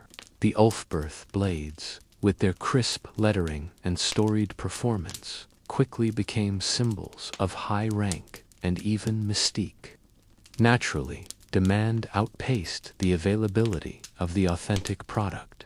This, historians argue, led to a flood of imitation swords, created not just by well-meaning apprentices, but also by opportunistic smiths hoping to capitalize on the growing legend. These imitations form a curious category of historical artifacts. Some blades carry inscriptions like plus Ulfberht, plus T+, plus Ulfberht+, or other jumbled variants, clearly deviating from the original while still trying to capture its aura. Their craftsmanship is inconsistent. Some are serviceable weapons, while others would likely have failed in battle. The steel in these swords is typically bloomery iron, forged using the older and more common method of smelting, or in a furnace that does not fully liquefy the metal. This resulted in steel with varying carbon content and inclusions of slag. Far cry from the homogeneous purity of true crucible steel. Yet, despite their flaws, these forgeries still spread widely across Europe. Why? In part because appearance mattered. A sword with a cross and a Latin name, even crudely rendered, projected power and connection to the elite. For a Viking warlord or a rising Frankish captain, the visual symbol could be as important as the metallurgical integrity. Just as a fake designer handbag might impress the untrained eye today, a pseudo-Ulfberht could command fear or admiration on the battlefield until it broke. There's also evidence to suggest that not all forged Ulfberhts were deceitful in intent. Some may have been licensed copies, produced by lesser workshops affiliated with the original source. Others could have been made by smiths who sincerely admired the original and sought to replicate it, learning through imperfect mimicry. In these cases, the inscription was not a light, was homage. Still, the prevalence of crude copies also raises the specter of counterfeiting as a business model in medieval Europe. A blacksmith in a remote village, with little oversight and eager customers, might have every incentive to etch a Latin name into a middling blade. The lack of standardized branding laws or quality enforcement meant that the line between imitation and fraud was porous at best.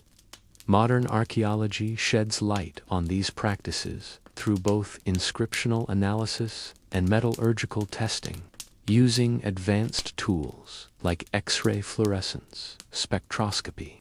Researchers can determine the chemical composition of a sword without damaging it. This reveals the steel's carbon content, presence of slag or phosphorus, and the forging temperature key markers of whether a blade is genuine crucible steel or an inferior bloomery product. Overlaying these findings with inscription data paints a compelling picture. The best swords, with true crucible steel and expertly rendered inscriptions, are few in number and relatively consistent, the majority bearing misspelled names or poorly executed lettering correspond with steel of markedly lower quality. In essence, the metal doesn't lie. This divergence tells us something about the economics of the early medieval arms trade. The authentic Ulfberths were likely expensive, bespoke items made for nobles or elite warriors. The fakes mass-produced or poorly copied were a budget alternative, a kind of medieval knockoff that still carried symbolic weight. One might not own the true blade of legend, but they could carry something that looked enough like it to fool most eyes. The implications ripple outward. What does it mean for a symbol of power to be mass-produced and diluted? Did warriors care whether their sword was real Ulfberht, or just that it looked and felt the part? Was the authority of the weapon tied to its composition or to the story it suggested? In this sense, the Ulfberht mystery isn't only about metallurgy, it's about perception. The name became more than a mark of quality, it became a cultural talisman, able to inspire both reverence and replication. Like modern brands, it lived in the minds of people as much as in the objects themselves. And even the fakes played their role in this mythos. A counterfeit sword may have failed in battle, but it may also have succeeded in its larger purpose, to convince, to intimidate, to belong. For the owner, that might have been enough. As we peer into the smoky forges of the past, it's clear that the Ulfberht phenomenon was as much about narrative and reputation as about steel. The true mystery lies not just in how these swords were made, but in how their name traveled, multiplied, and blurred the line between fact and imitation. The swords may be silent, but the contradictions they carry continue to speak. The allure of the Ulfberht sword did not go unnoticed in its time. Like any premium object in human history, Rolex watches, Renaissance paintings, or luxury handbags, imitation became an inevitable consequence of fame. The problem with Ulfberhts, however, was more than forgery. It was the blurring of identity, value, and trust in a time when names carried power and steel carried survival. Understanding the forged Ulfberhts is critical, not only to comprehending the sword's cultural grip, but also to unveiling the market dynamics, technological limits, and symbolic warfare of the Middle Ages. First, what defines a fake Ulfberht? Archaeologically speaking, it's a sword that bears the signature inscription plus EOF BRH plus T dash, but fails to meet the metallurgical standards of genuine examples. Authentic Ulfberhts were made with he-carbon crucible steel, exceptionally rare in Europe at the time. The forgeries, by contrast, often used inferior bloomery iron or steel, with inconsistent carbon content and slag inclusions. One glaring sign is the misspelling. Dozens of recovered swords contain variations such as plus Ulfberht, plus ULFBERHT, or even cruder renditions. Whether these were intentional tricks or misunderstandings by less literate smiths, the result is the same. A sword mimicking the prestige of Ulfberht, but lacking its substance. So who made these forgeries, and why?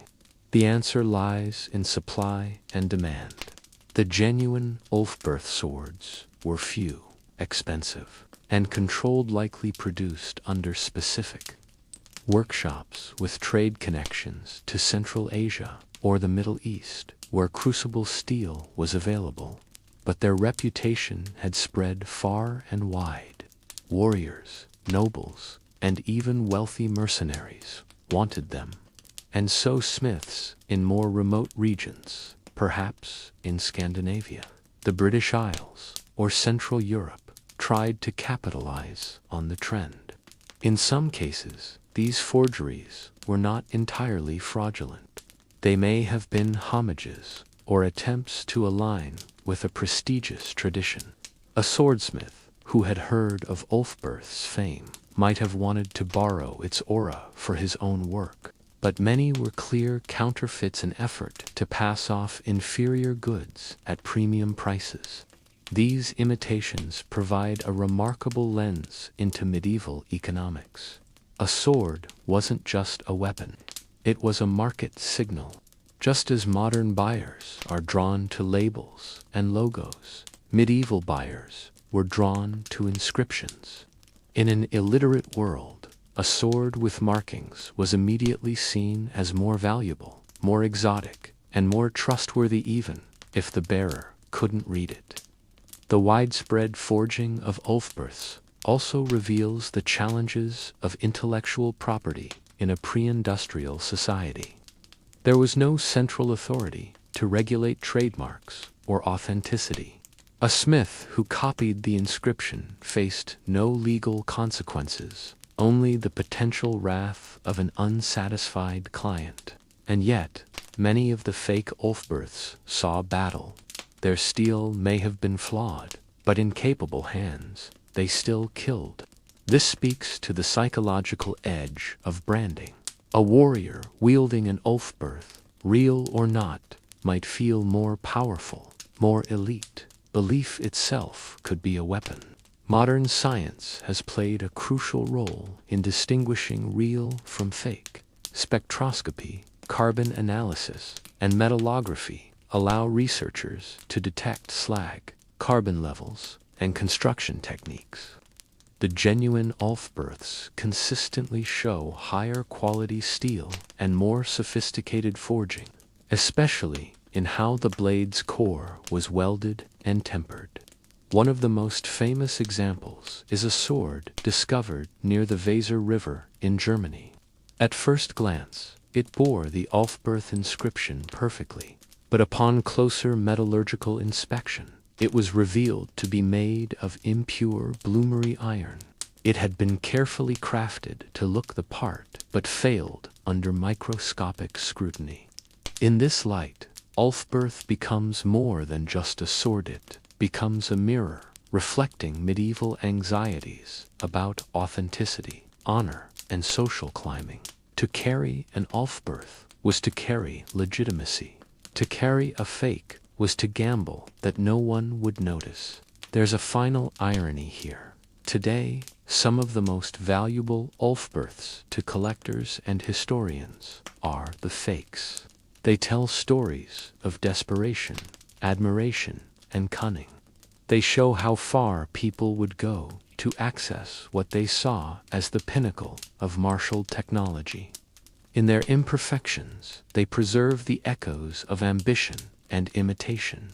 In the end, the story of Ulfberht is not diminished by forgery. It is amplified by it, because the fakes tell us how real the legend had become.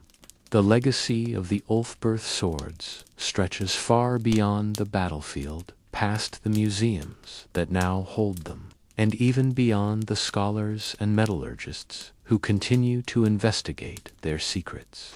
These swords, etched with a name that may not belong to any single man or monastery, have become emblems of the unknown timeless artifacts that bridge the world of myth and the world of science.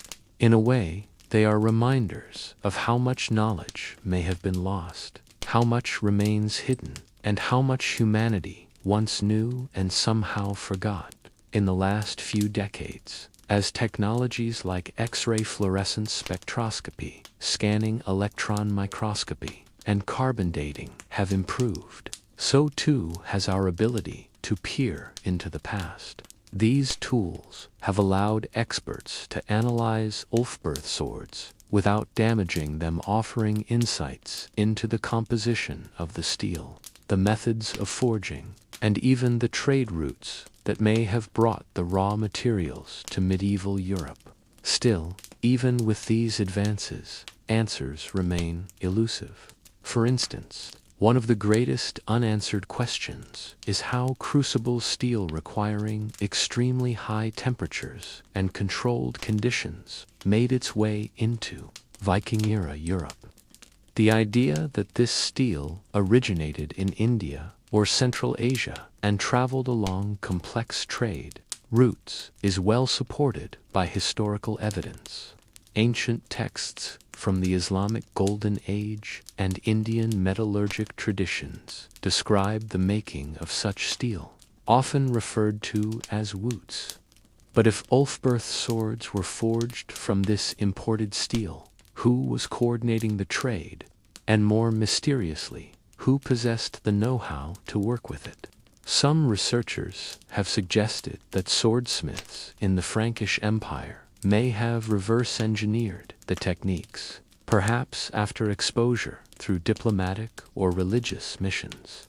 Others speculate that the steel itself was imported in ingots and shaped by local masters, who may not have fully understood the material's properties, but recognized its superior quality. In either case, the ability to forge such blades indicates not only technological capability, but also a social and economic structure able to support specialized craftsmanship, far more sophisticated than traditional narratives of the so-called Dark Ages imply. That's part of the enduring appeal of the Ulfberht. It challenges assumptions. These swords demonstrate that the early medieval world was not static or primitive. It was interconnected, experimental, and surprisingly globalized. The Norsemen, often painted only as raiders, were also traders and explorers, moving through the rivers of Europe, sailing to Byzantium, and perhaps even reaching Central Asia. The presence of advanced metallurgy within this sphere of movement is not entirely unbelievable when we acknowledge the sophistication of their networks. Moreover, the forgery of Ulfberht swords reveals something crucial about the psychology of the time. These were not casual imitations. They were calculated acts. Some forgers clearly wanted to replicate the mystique of the Ulfberht name, even if they couldn't match the quality. That implies brand recognition, a medieval form of reputation or prestige that spanned cultures and borders. It suggests that even a Viking warlord or a Frankish knight understood the symbolism etched into those letters. The Ulfberht swords also inspire a philosophical reflection on authenticity. What does it mean to be real? Is it the metallurgy that matters most, or the idea carried by the blade? Can an imitation that inspires fear and respect hold the same value as an original? And in a broader sense, how many of the tools, texts, and traditions we rely upon today are layered with misattributions, errors, or clever facsimiles? In museums across Europe, from the Germanisches Nationalmuseum in Nuremberg to the National Museum of Denmark in Copenhagen, visitors stand before Ulfberht swords and marvel. They lean close to the glass, trace the runes with their eyes, and imagine the hands that held the hilts. But what many Dante realize is that these blades still have lessons to teach, not just about metallurgy, but about the transmission of knowledge, the blending of cultures, and the very nature of power. Modern swordsmiths have tried to replicate the Ulfberht swords using both ancient and contemporary techniques. Few have succeeded. The process is delicate, with a narrow margin for error. Even with access to modern furnaces, thermometers, and high-carbon steel, achieving the same balance of hardness and flexibility is difficult. This reinforces the idea that whoever made the original Ulfberht blades was operating on the bleeding edge of their technological world. The idea of secret knowledge, of guarded techniques passed down orally, lost to times both romantic and sobering. It reminds us of what can happen when expertise isn't preserved, when wars, conquests, or cultural shifts sever the line of transmission. The same Europe that once produced Ulfberht swords eventually lost the ability to make them. And it wasn't until centuries later, during the Industrial Revolution, that such metallurgical precision would be matched. In a final twist of irony, it's possible that the very secrecy that protected the Ulfberht forging process may have contributed to its disappearance. By keeping techniques within tight circles, whether monastic, familial, or guild-based smiths may have ensured short-term quality, but long-term obscurity. When those groups faded, so did the knowledge. The mystery survived. The method did not. But the story doesn't end with loss. Instead, the Ulfberht swords have become part of our modern mythos. They appear in documentaries, novels, video games, and even tattoos. They fascinate because they suggest that the past is not just a timeline, it's a tapestry, full of unexpected threads. In every one of the Ulfberht blades, whether buried beside a Viking warrior or salvaged from a riverbed, there lies not just a weapon, but a question. What else have we forgotten? As we close this chapter on the Ulfberht mystery, we're left with a story that spans continents, cultures, and centuries. It is a story of innovation, imitation, and imagination. And like the best of stories, it ends not with certainty, but with wonder. In a world where warfare was the dominant method of resolving conflicts and securing power, the sword was more than a mere tool. It was a symbol of authority, legitimacy, and identity. To wield a sword was not just to possess a weapon, but to represent a lineage, a nation, a creed, and an ideology. The Ulfberht swords, with their intricate craftsmanship, Latin inscriptions, and association with elite warriors, stood at the intersection of politics, religion, and military might. These swords were not just forged in the heat of battle. They were crafted in the context of the intricate political landscape of the Carolingian Empire, the Viking raids, and the fracturing European kingdoms. The origins of the Ulfberht swords lie in the period of Carolingian dominance, a time when Charlemagne and his successors were trying to unite much of Western Europe under one banner. Charlemagne, revered as the Holy Roman Emperor, sought to legitimize his rule both through military conquest and religious devotion. In his time, Christianity was not merely a faith, but a political tool. The Church's approval was essential for any ruler to claim divine legitimacy, and military success was often measured by the sword's ability to secure territory and enforce Christian authority. The Ulfberht swords were, in many ways, symbols of this complex relationship between political power and religious devotion. They were not just tools of war, but emblems of the military might of Christian rulers, forged and inscribed with religious symbols such as crosses. The Ulfberht name itself, with its association with high-quality, crucible steel, could have been a mark of prestige, signaling the superior military technology and power of those who wielded it. For the Frankish nobility and the emerging European kingdoms, the possession of a Ulfberht sword could signal more than just a knight's rank. It could denote loyalty to the Christian faith, a connection to the political elites, and a rightful place in the Christianized social hierarchy. It was, in effect, a weapon of both war and diplomacy, capable of carrying the weight of authority into battle, while also functioning as a political statement in the hands of a ruler or knight. But the swords didn't just play a role in the political sphere of Christian Europe. They were also pivotal in the complex and shifting political dynamics between the Christian kingdoms and the pagan Viking raiders. For the Vikings, who were emerging as a formidable force in the 8th and 9th centuries, swords like the Ulfberht were coveted prizes, symbols of power and status. A Viking warrior's sword was an extension of his identity, his prowess, and his ability to navigate the tumultuous power struggles of his world.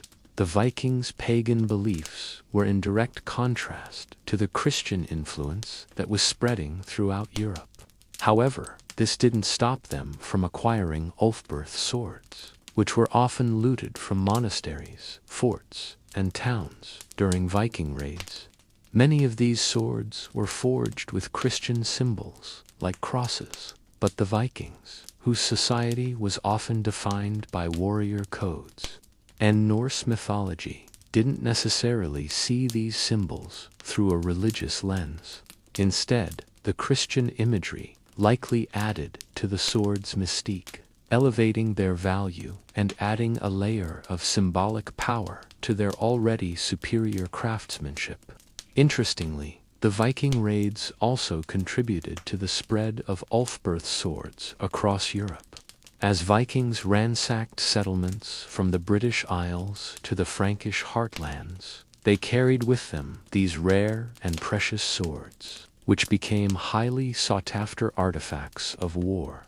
Over time, these swords became not only symbols of war and conquest, but also of the cultural exchange between Christian Europe and the Norse world. For Viking kings and warriors, the Ulfberht sword could be a means of enhancing their prestige and power. To own one of these swords, whether acquired through trade or conquest, was to display an affiliation with the kind of elite craftsmanship that transcended local smithing traditions. It also marked a warrior as someone capable of wielding a weapon of extraordinary power, blade that could cut through the uncertainties of battle with a sharp edge that others could only envy. However, the Ulfberht swords didn't just serve the military elite. Over time, they became part of the larger mythology surrounding the Viking Age, seen not only as instruments of war, but as symbols of heroism, victory, and divine favor. The role of the sword in Viking sagas is profound. Heroes are often defined by the swords they carry, and these blades are imbued with mystical qualities. A Viking warrior armed with an Ulfberht sword would have been seen as a figure of immense strength and divine protection, capable of wielding the power of both earth and sky in his battles. As the Viking raids subsided and the Scandinavian world began to transition from paganism to Christianity, the symbolism of the Ulfberht swords only deepened. Kings like Harald, Bluetooth, who famously united Denmark and Norway, sought to align themselves with Christian values while maintaining their Viking roots. The Ulfberht sword, as both a weapon and a symbol, may have played a role in this transition, serving as a tool for both military conquest and religious alignment. It was a sword that represented the clash of two worlds, the ancient Norse traditions and the Christian influence that was reshaping Europe. This intersection of religion, politics, and military power is at the heart of the mystery of the Ulfberht's swords. They weren't just objects forged for battle. They were politically charged artifacts, emblematic of the shifting tides of European power. Whether wielded by Frankish knights or Viking raiders, these swords carried with them the weight of kingship, the power of religion, and the hope of victory. The social divide between those who wielded an Ulfberht sword and those who did not was profound. These weapons, forged with astonishing skill and marked with symbols of power, were not merely tools of the battlefield. They were signifiers of class, ceremony, and identity. To own an Ulfberht was to belong to a rarefied world, a strata of society where birthright, wealth, or influence dictated access to tools that transcended their purpose. In the early medieval world, a sword was not given lightly. It was earned or, more accurately, bestowed. A blacksmith could forge 100 common blades, but the Ulfberht was in a league of its own, far too valuable for the average foot soldier. Instead, these swords were reserved for the elite, land-holding nobles, professional warriors in royal service, or men of particular distinction within their communities. The sword was part of the ceremony of status, and for those who received it, the message was clear: you were chosen. The rites surrounding sword ownership were heavily symbolic. In many European societies of the time, the act of a king or noble presenting a sword to a warrior was a profound gesture, often accompanied by oaths of loyalty, pledges of protection, and expectations of military service. The sword was both gift and obligation, and when that sword bore the Ulfberht mark accompanied often by a Christian cross, it carried not just physical power, but spiritual and political significance. Imagine a young Frankish nobleman, barely 16, kneeling before his lord during a ceremony of investiture. His father stands nearby, his family name echoing in the stone hall. A priest offers prayers. The noble lord lifts the sword, its polished blade glinting in the candlelight. With this sword, he declares, you defend the realm and the faith. The young knight takes the hilt in both hands, vowing to uphold honor, protect the weak, and serve the king. It's not just a weapon, it's a consecrated object, blessed by God, bestowed by royalty, and bound to duty. This ceremonial role of the sword extended into the burial practices of the time. Archaeological digs across Europe have uncovered numerous graves of warriors buried with their swords, many of them Ulfberhts. The presence of such a prestigious blade in a grave suggests not only that the deceased was of high status, but that the sword itself was considered an extension of the warrior's identities, so vital that it accompanied him into the afterlife. In some cases, swords were ritually killed before burial. This practice, which involved bending or breaking the blade before placing it in the grave, was meant to symbolically release the weapon from its earthly duty. The warrior and sword were thus honored together, their roles fulfilled in both life and death. A Ulfberht sword, ritually destroyed, suggests an even higher level of reverence. Such blades were not discarded casually. Their destruction was meaningful, their final resting places chosen with care. In Viking culture, the symbolism was equally powerful. The sagas speak of swords that had names, personalities, even fates. A warrior's sword was not just his weapon, it was his companion, a witness to his deeds, a bearer of his legacy. The best swords, especially those bearing foreign marks like +ULFBERHT+, were treasured as family heirlooms, passed from father to son, their value growing with each generation. These blades might be taken into battle with a prayer to Odin or Thor, or later, to Christ, depending on the time and region. Among the Norse, elaborate funerals often included the cremation or burial of a warrior's ship, sometimes with weapons laid carefully at his side. The inclusion of an Ulfberht in such a burial was more than a marker of wealth. It signified that the deceased had been a force of power, worthy of respect in both Midgard and the halls of Valhalla. And so the Ulfberht became a tool, not just of war or rule, but of ritual, of mythology, and of remembrance. The Ulfberht's social and ceremonial role extended even beyond Europe's borders. As these swords changed hands through trade, conquest, and tribute, they entered new cultures and took on new meanings. A Frankish sword might find itself in the possession of a Rus chieftain in modern-day Ukraine, used as a diplomatic gift or a token of alliance. In Eastern Europe and the Volga trade routes, Ulfberht swords appeared in the graves of Slavic nobles and warrior merchants, often modified or adorned with local fittings. Each adaptation added a layer of identity to the sword, part Western, part local, all-powerful. Their presence in these distant lands suggests that the Ulfberht was a kind of medieval passport, a universal symbol of status, recognizable across cultures.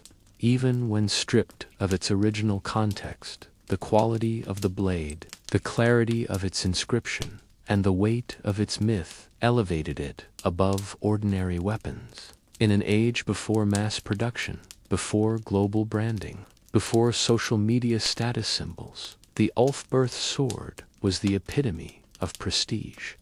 Yet, it was not just wealth or bloodline that could earn such a sword. Occasionally, these weapons were awarded on merit. A particularly brave act in battle, a campaign of strategic success, or a lifetime of loyalty to a lord might warrant the presentation of a sword worthy of song. In these rare instances, the sword became a symbol not just of who someone was, but of what they had done. Even centuries later, these swords retain their allure.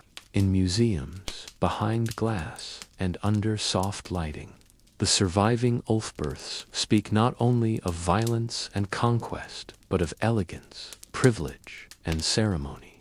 Their blades may be dulled by time, but their story is still razor-sharp. In an age where power was often measured by the sword, the Ulfberht was the ultimate ruler. While most imagine the Ulfberht sword gripped by a bloodied warrior astride a warhorse or carried into the waves by a sea-hardened Viking, there is another place, quiet, spiritual, cloistered, where the legacy of the Ulfberht endured. The monasteries. These were not the frontline warriors of the medieval age, but behind their humble walls, monks and scribes held the secrets of metallurgy, trade, and craftsmanship that helped sustain the mystique and the supply of Ulfberht blades. The first link between monasteries and Ulfberht lies in literacy. Monasteries were among the only institutions where Latin was preserved, read, and written fluently. The name Ulfberht itself, inscribed often in Latinized characters like plus Ulfberht, echoes the script of the cloister. It suggests that the sword's branding, so consistent and methodical, may have been influenced or even executed by scribes or artisans connected to monastic.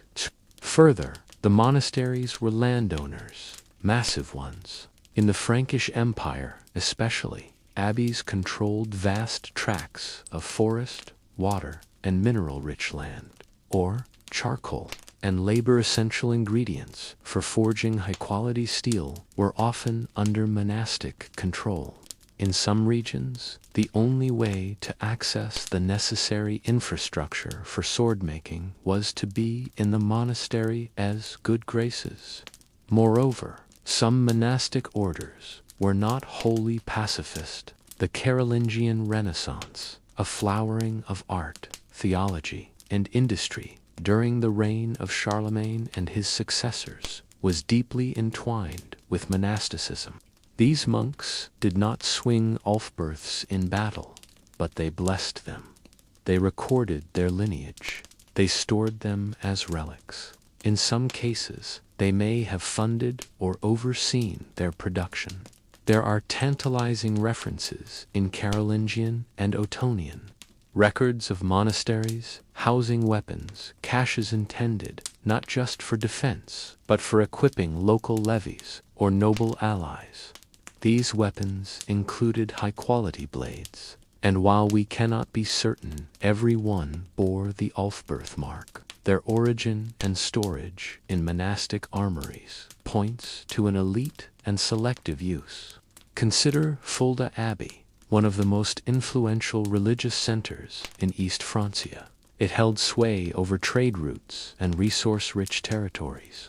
Some of the earliest known mentions of high-quality swords in ecclesiastical inventories come from such abbeys.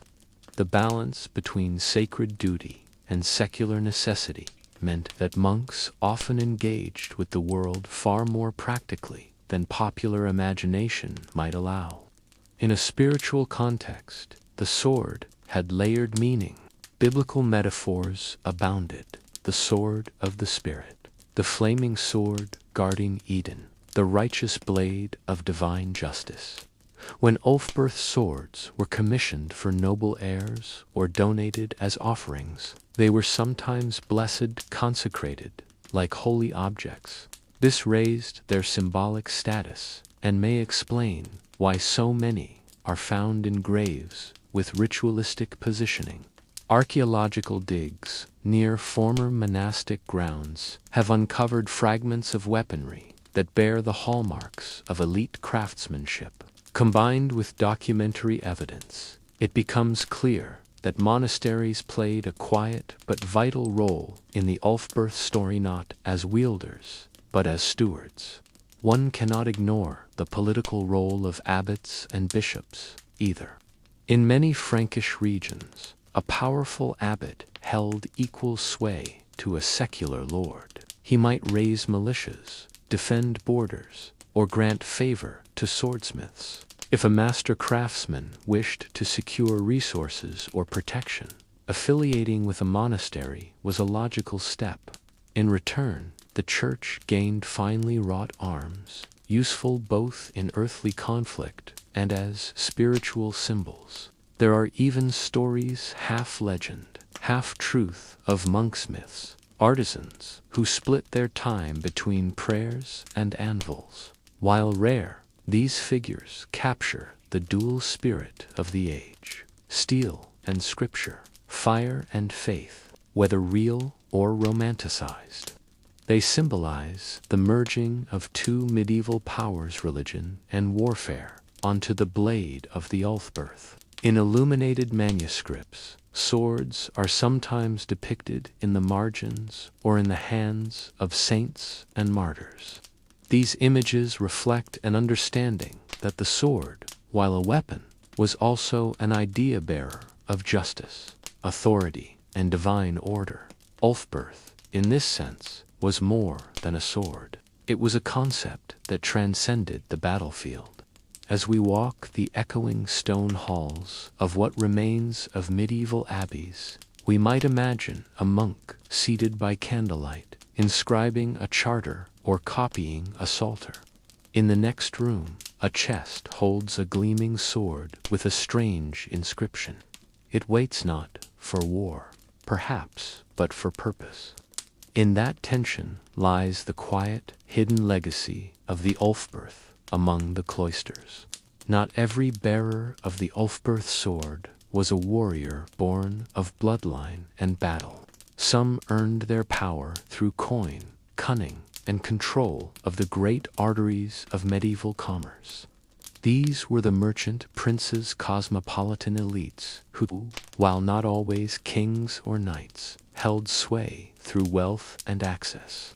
Their influence, though less sung in epic verse, was no less potent in the forging and fate of Ulfberht swords. From the ports of the Frisian coast to the Rhine's bustling trade towns, the rivers and roads of the Frankish world became the veins through which iron, steel, and wealth flowed. Cities like Dorestad and Quentivik became nexuses of trade, where the wares of distant lands converged. Silks from the east, amber from the north, and most crucially, the materials needed to make steel. In this web of exchange, the Ulfberht sword rose not just as a weapon, but as a luxury item, an investment, a status symbol, and a diplomatic gift. The wealth to acquire such a blade came not from battle, but from contracts, cargo, and calculation. These merchant elites often operated under the patronage of counts, bishops, or abbots, but their autonomy and expertise gave them unique leverage. A merchant with access to Norse iron or crucible steel from Persia could influence who received the finest blades. The Ulfberht became a tool not only of violence, but of negotiation. Consider the Hanseatic precursors in the Carolingian world. Though the full league would not emerge until centuries later, proto-guilds and merchant alliances already had roots in the 9th and 10th centuries. Through these connections, knowledge and technology, including swordsmithing, techniques moved across borders. A merchant who dealt in weapons wasn't simply trafficking in arms, but in influence. To give or sell an Ulfberht to a local lord could buy protection. To gift one to a bishop might win favor. In this sense, the sword became part of a broader economic and political game. These merchant elites didn't wield the Ulfberht on horseback, but some wore them ceremonially. Illustrations and documents from the Ottonian period describe richly dressed merchants or envoys bearing swords, not for war, but as signs of legitimacy and martial connection. In some treaties and town charters, swords, possibly even Ulfberhts, appear as part of the ceremonial exchange. There is also evidence that some merchant families invested directly in forges and smiths, much like a noble might sponsor a monastery or a military campaign. A wealthy merchant might fund a smithy in exchange for preferential access to its output. This patronage system helped propagate the Ulfberht design, allowing variations to spread into Eastern Europe and beyond. Some of the so-called fake Ulfberhts may not have been counterfeits in the modern sense, but regional replicas funded by traders seeking to capitalize on the brand's prestige. Inscriptions on some swords point toward non-military owners, while the classic plus Ulfberht branding remains dominant. Some variants include odditized additional crosses, decorative flourishes, or unusual spacing. These might reflect commissions by non-standard clients, perhaps even merchant houses that saw the blade as an emblem of prestige, much like a family crest or seal. Importantly, the economic power of these elites extended to shaping the very supply chains that supported the sword's creation.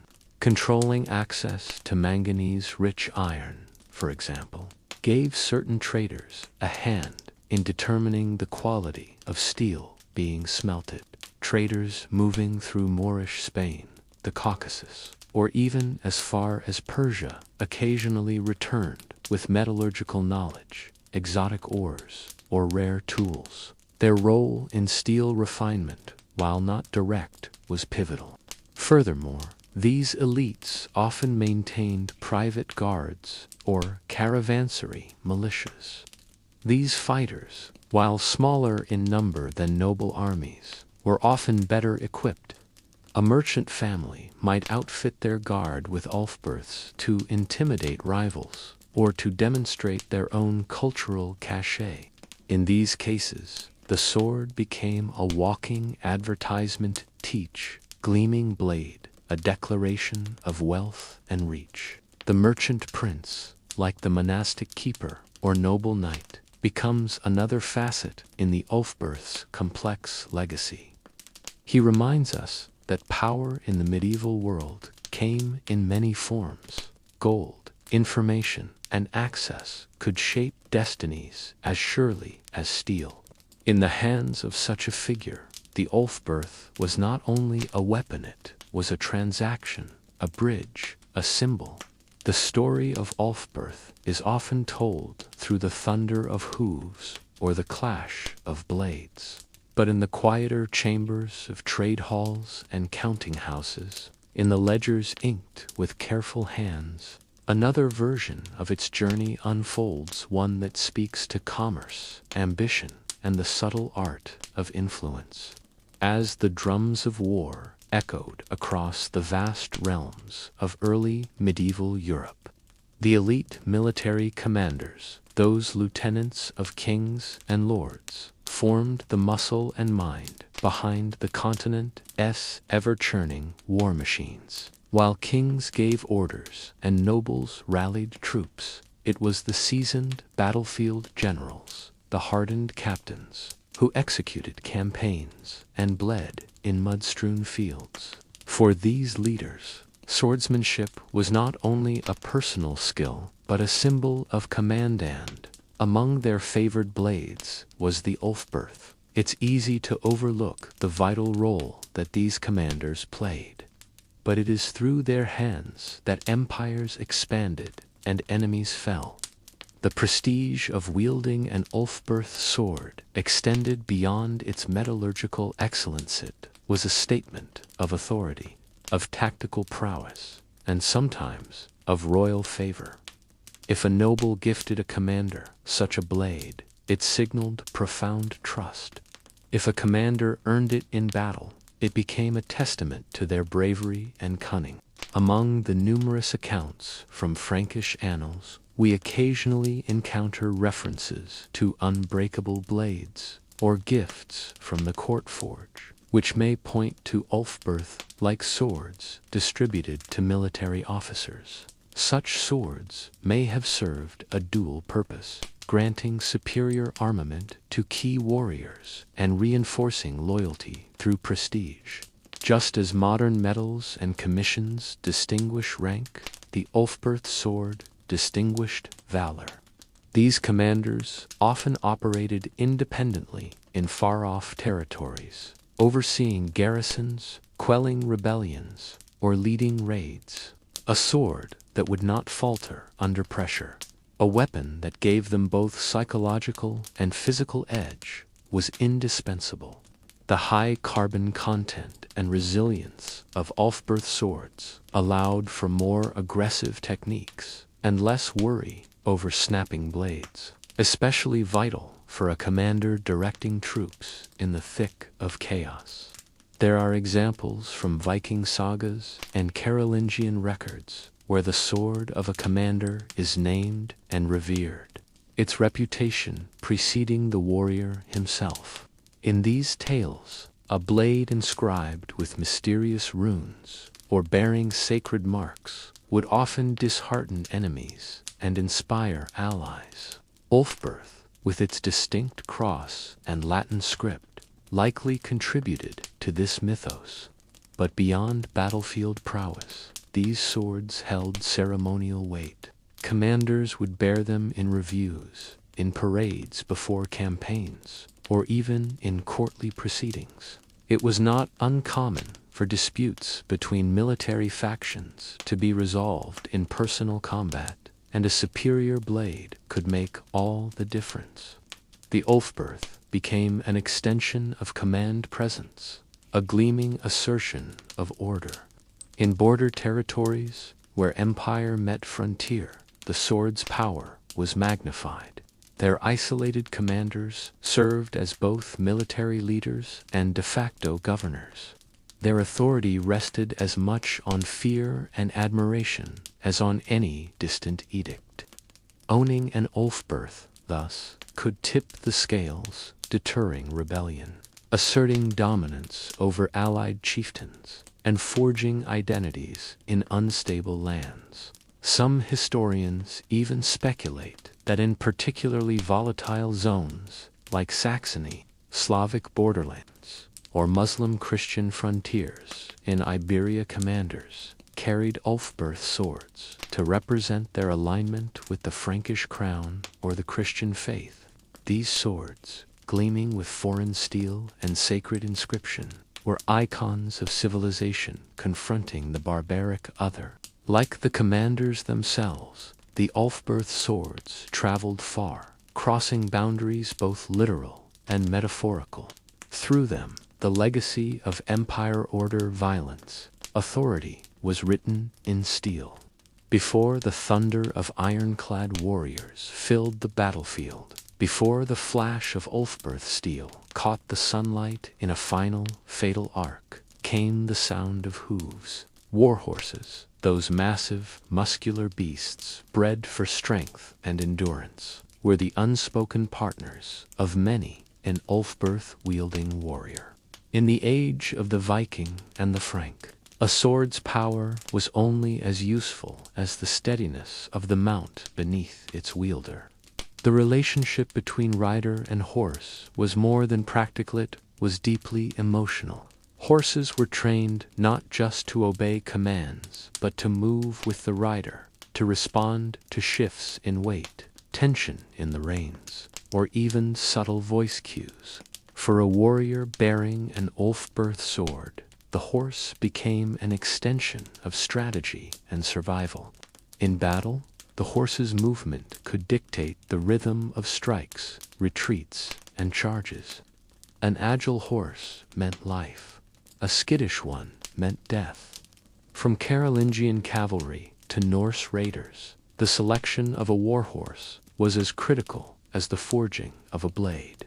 Not every horse was bred for war. The ideal beast needed immense bone strength, courage under duress, and a temperament that allowed it to surge into chaos without panic. These animals were expensive, treasured, and often the pride of a noble estate or monastery. Training these horses was an art passed from one generation to the next. Young colts destined for war were introduced early to loud noises, clanging metal, and mock battle conditions. They were taught to trample, to rear on command, and to press forward in the tight formations of shield walls. In many cases, these horses were as much a part of the warrior brotherhood as the men themselves. It is in this context that the Ulfberht sword's story intertwines with the warhorse. The sword was light enough to be wielded from horseback thanks to its high carbon, flexible steel butt, strong enough to deliver lethal force with one-hand control. This allowed warriors to maintain reins in one hand and sword in the other, striking with surgical precision from an elevated position. Mounted combat, with Ulfberht in hand, was a dance of perfect timing. There are archaeological sites where both horse skeletons and Ulfberht swords have been discovered together, hinting at a warrior's burial with his most trusted companion. Sometimes the horse was sacrificed and buried alongside the fallen, a solemn gesture meant to carry the bond into the afterlife. In these graves, we do not just see man and sword, but a trio, man, beast, and steel, legends, to preserve this sacred trio. Norse sagas speak of stallions that never faltered, who carried their riders into mythic victories. The Frankish chronicles praise cavalry charges that broke enemy lines, driven by fearless steeds under riders wielding superior blades. These stories might be laced with exaggeration, but at their core lies a truth. The warhorse and the Ulfberht belonged together.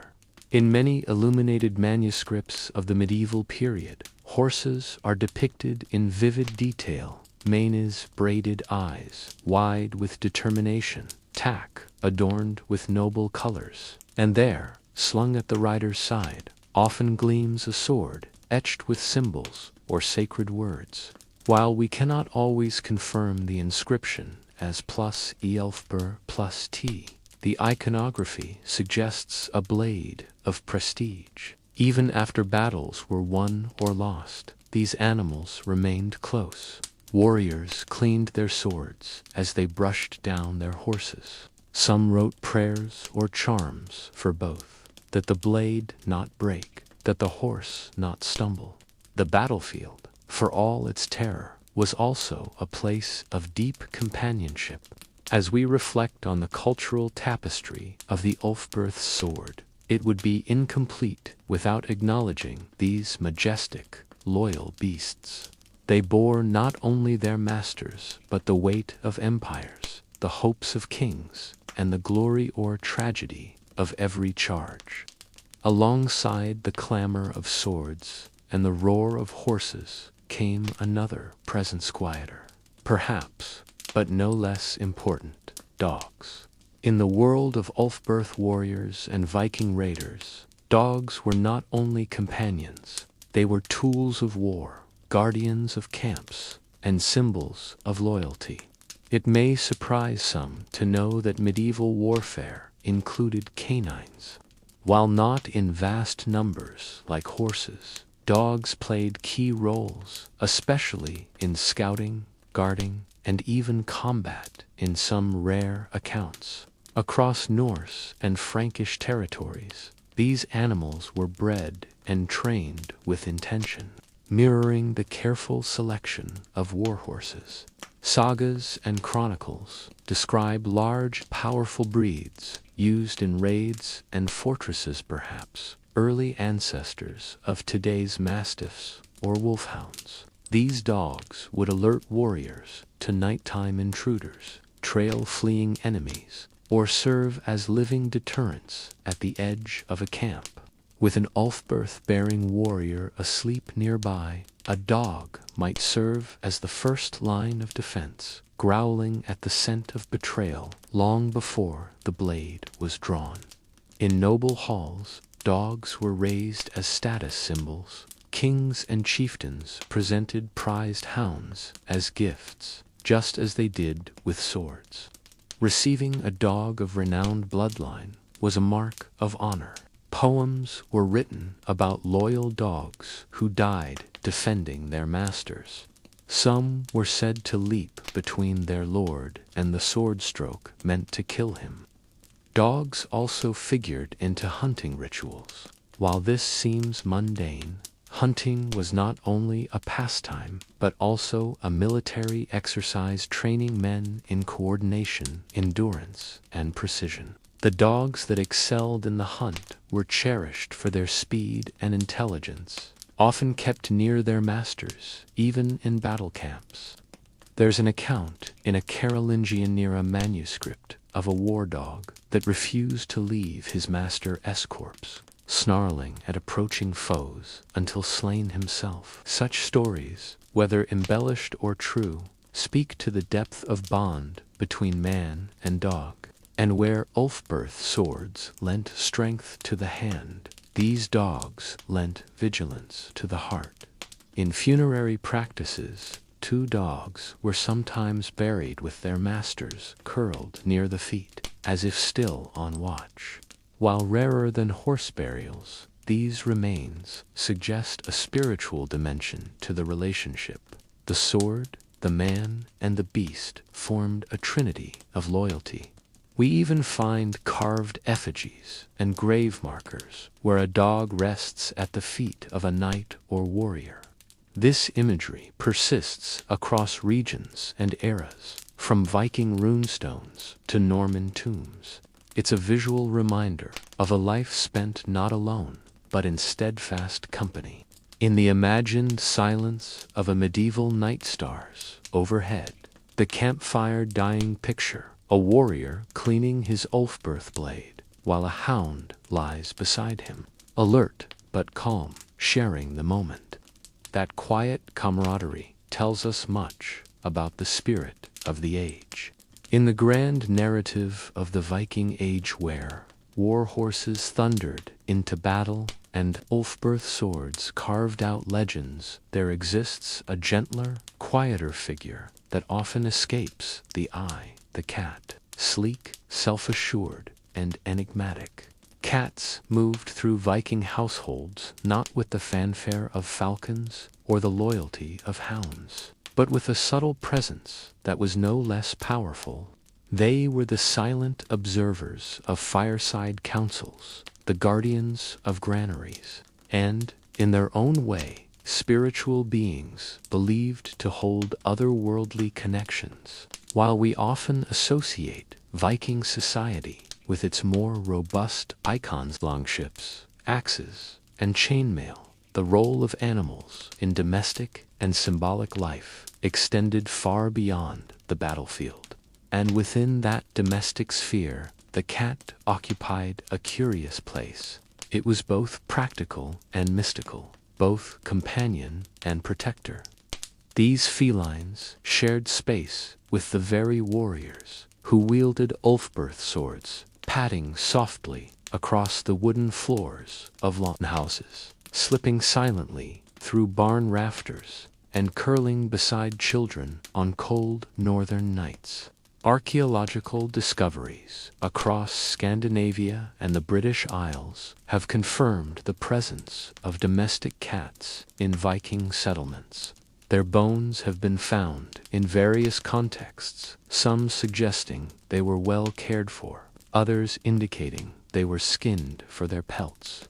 But more intriguingly, they were often buried with care, sometimes in child graves, sometimes alone, suggesting a deeper emotional or ritual connection. One of the most famous feline figures in Norse mythology is the goddess Freya, associated with love, beauty, fertility, and war. Freya was said to ride a chariot pulled by two large cats. These divine beasts weren't just beasts of burden, they were symbols of her power and complexity. Like Freya herself, cats were seen as creatures that bridged worlds, domestic yet wild, affectionate yet aloof, graceful yet deadly. This duality made them compelling companions in Viking society.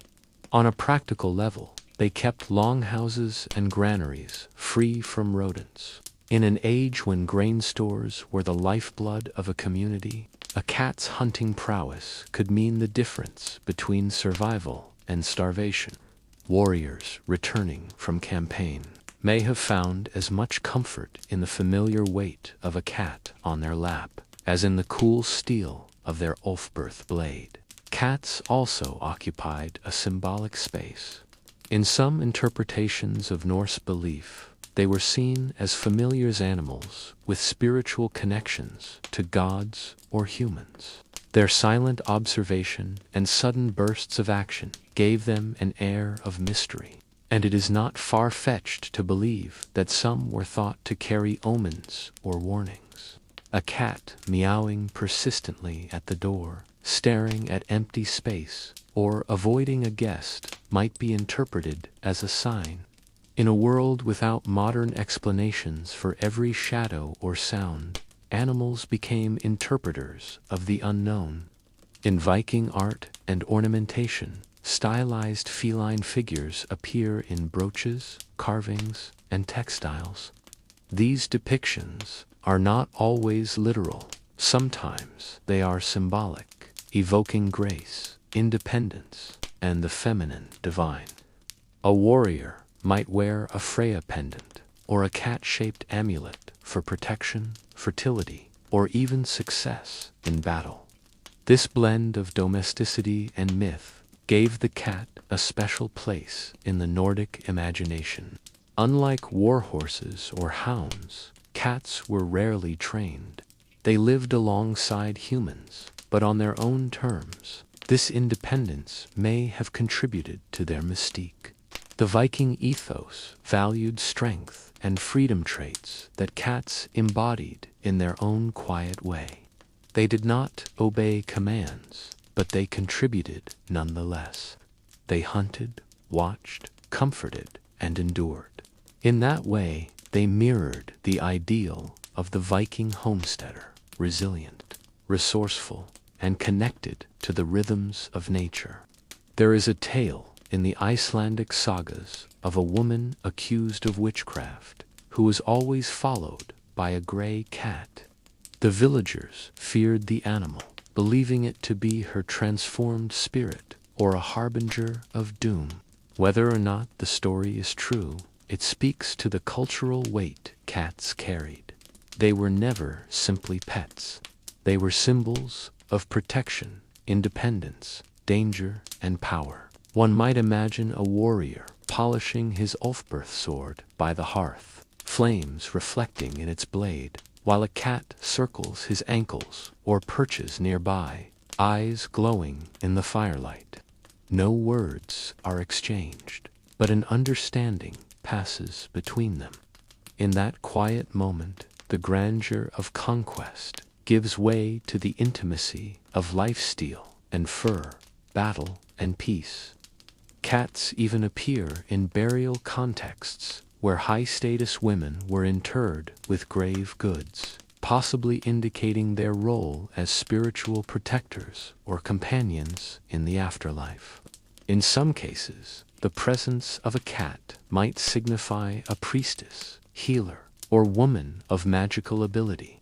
Their inclusion in these sacred spaces shows that their value extended beyond mere utility. Even in the saga's exaggerated tales of raids and revenge, domestic scenes occasionally feature cats, often as part of the tapestry of ordinary life. A creature remembered not for acts of violence, but for its steadfast presence. It's a reminder that not all stories of the Viking Age are about blood and blades. Some are about warmth, memory, and the things we hold dear. In the shadow of the mighty Ulfberht sword, among the clamor of hooves and the cry of falcons, the cat walked unnoticed by many, but not unloved. It was the creature that shared our grain, warned of vermin, comforted children, and reminded the mighty that silence, too, is powerful. In the age of the Ulfberht sword, when warriors clashed in storms of iron and kings carved dominions with sharpened steel, there was another, quieter battle unfolding.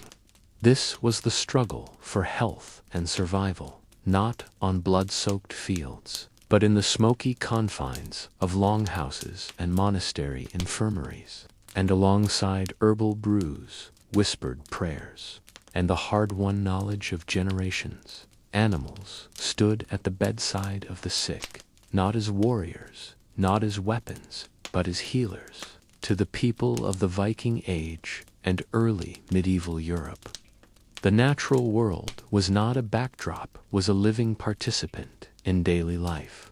Animals weren't merely beasts of burden or providers of food.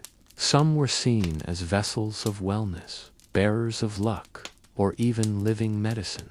The line between the practical and the mystical blurred, especially when it came to matters of health.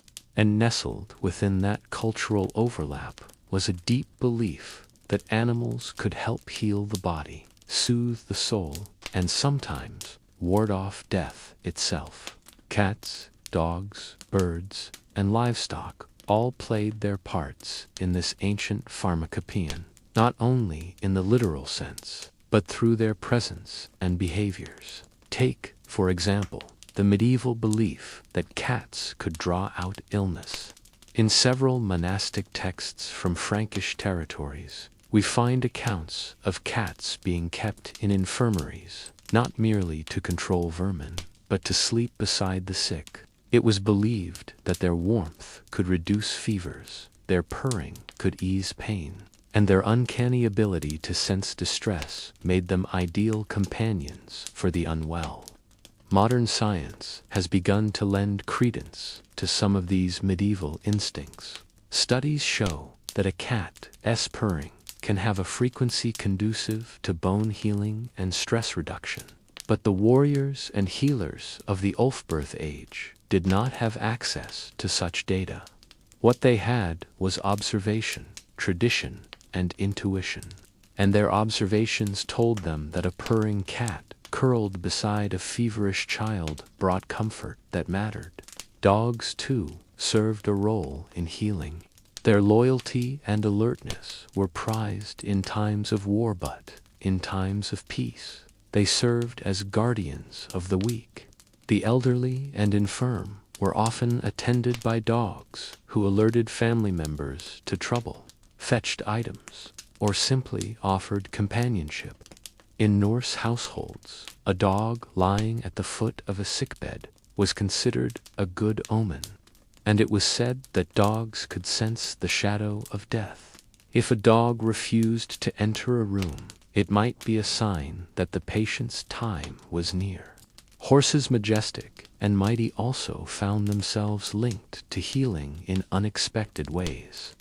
While primarily symbols of war and nobility, horses were sometimes used in healing rituals. In parts of Scandinavia and Germania, there are accounts of sick individuals being placed in the straw of a stable, or even encouraged to lie against the flank of a warm horse. The animal's heat and heartbeat were believed to draw illness from the body or restore vitality. A stable, clean and calm, could become a makeshift sanctuary of warmth, rhythm, and life. Falcons and hawks, regal companions of the elite, were less directly involved in healing but carried symbolic weight. Their sharp vision and soaring flight became metaphors for clarity, transcendence, and escape from suffering. Some noble women, especially those believed to possess healing abilities or magical insight, kept birds of prey not only for sport but as spiritual symbols. Their presence in a sick room might have been intended to invoke divine insight or protection. Beyond physical presence, animals provided parts for medicinal use. This aspect is more disturbing to modern sensibilities, but was common in medieval medicine. Bear fat was used for salves, antlers ground into powders, bones boiled for tonics. The fat of a hound or the blood of a black rooster might be used in elaborate folk cures. These remedies were rarely questioned. They were part of an inherited knowledge system, where the body of nature could serve the needs of the human body, sometimes violently so. There were also healing rituals that included the symbolic transfer of illness into animals. A ritual might involve whispering a patient's ailment into the ear of a goat, then sending the animal away, believing the disease would leave with it. Some healing women performed similar acts with birds, releasing them skyward with the hope that the sickness would be carried into the wind. These rituals blended animism with proto-Christian ideas of confession, release, and renewal. Even in Christian monasteries, where the doctrine sometimes discouraged folk beliefs, animals played essential roles. Cats were encouraged to keep scriptoria pest-free. Dogs were kept as guards, but some monks wrote of animals as gifts from God, meant to offer solace to the weary. There are marginalia in medieval manuscripts, tiny doodles in the margins of monks petting cats, or a dog curled beneath a writing desk. These intimate details hint at a life where animals softened the edges of hardship. For warriors, especially those who returned from battle with wounds or fever, animals were part of the healing landscape.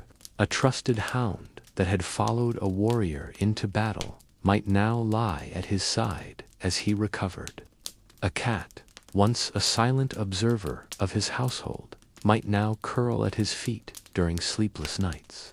In such moments, even a wielder of an Ulfberht sword-man, accustomed to pain and conquest, could find comfort in the heartbeat of a non-human friend. Some sagas and ballads speak of warriors who, injured and left for dead, were revived not by medicine or magic, but by the persistence of an animal. A horse that carried them home. A horse that carried them home. A cat that kept their fire lit through a storm. These stories may seem quaint, but they speak to a profound truth. that survival is rarely a solo act. In Norse cosmology, animals often appear as guides or spirit companions. A sick person dreaming of an animal, especially a bird or cat, might be thought to be receiving a message from the gods or their ancestors. Some believed that animals could act as bridges between worlds, their presence softening the veil between life and death, health and suffering. Even grave goods sometimes reflected this belief. Warriors and healers alike were buried with amulets shaped like animals, small carvings of horses, dogs, or birds. Whether meant as guides, protectors, or sources of symbolic strength, they accompanied the dead as they once did the living. The Ulfberht sword may have symbolized strength and authority, but beside it, in a different domain, lay the gentle power of animal companionship. One cut through enemies, the other healed wounds unseen. One conquered through fire and steel, the other endured through warmth and presence. And it is perhaps this balance that made the world of the Vikings and Franks so rich, not merely a theater of war, but a tapestry where beast and blade shaped the human experience in equal measure. In the age of the Vikings, when steel met bone in the chaos of battle, the Ulfberht sword stood as a symbol of unrivaled craftsmanship and lethal power. Its reputation transcended mere functionality, and its legacy became more than just an artifact of warfare. To wield an Ulfberht sword was to carry a piece of history, one forged not just in fire and iron, but in the very spirit of an era marked by exploration, conquest, and mythic ideals. Yet, the story of Ulfberht's sword is not confined to the distant past. Over time, as centuries wore on and civilizations rose and fell, the story of the sword evolved into a legend that would inspire future generations, echoing in both the art and the culture that followed. To understand the lasting influence of the Ulfberht sword, we must look beyond its immediate use in the hands of Vikings, Frankish knights, and raiders.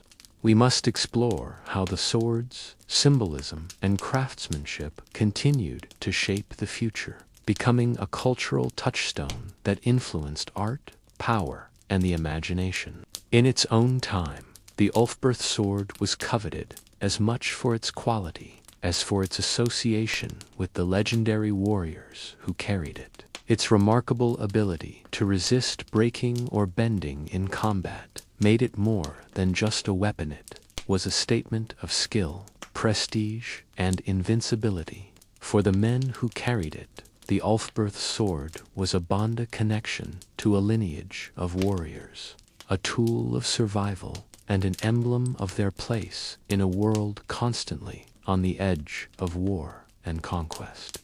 But this bond extended far beyond the battlefield.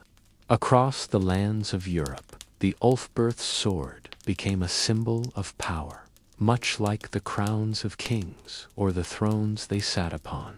Its very name, inscribed along the blade, spoke of a legacy of craftsmanship. Artisans, monks, and smiths who worked in the name of Ulfberht carried a sense of purpose and pride.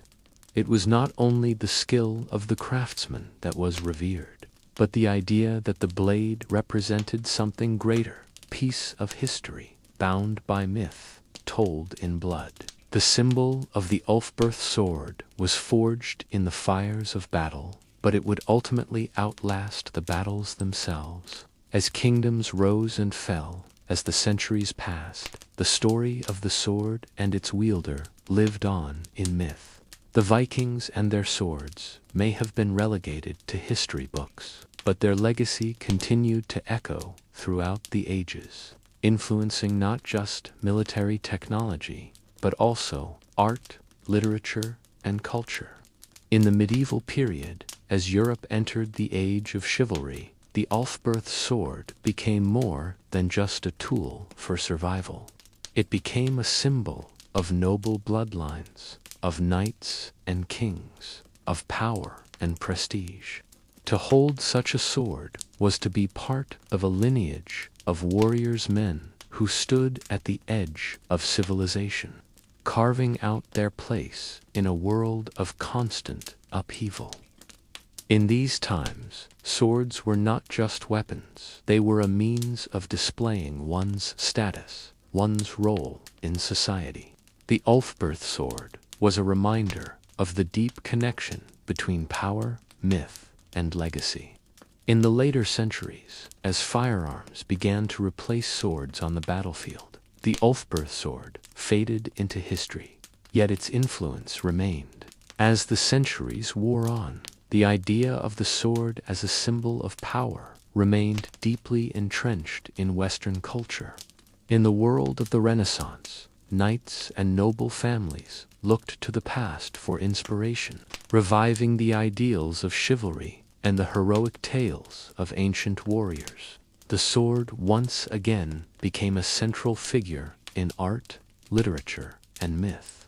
The influence of the Ulfberht sword continued to echo through the Renaissance as artists and writers explored the themes of heroism, valor, and the ideal warrior. It was during this time that the concept of the heroic sword was solidified, with swords like the Ulfberht becoming not only symbols of power, but also symbols of the nobility and virtue that the warrior was expected to embody.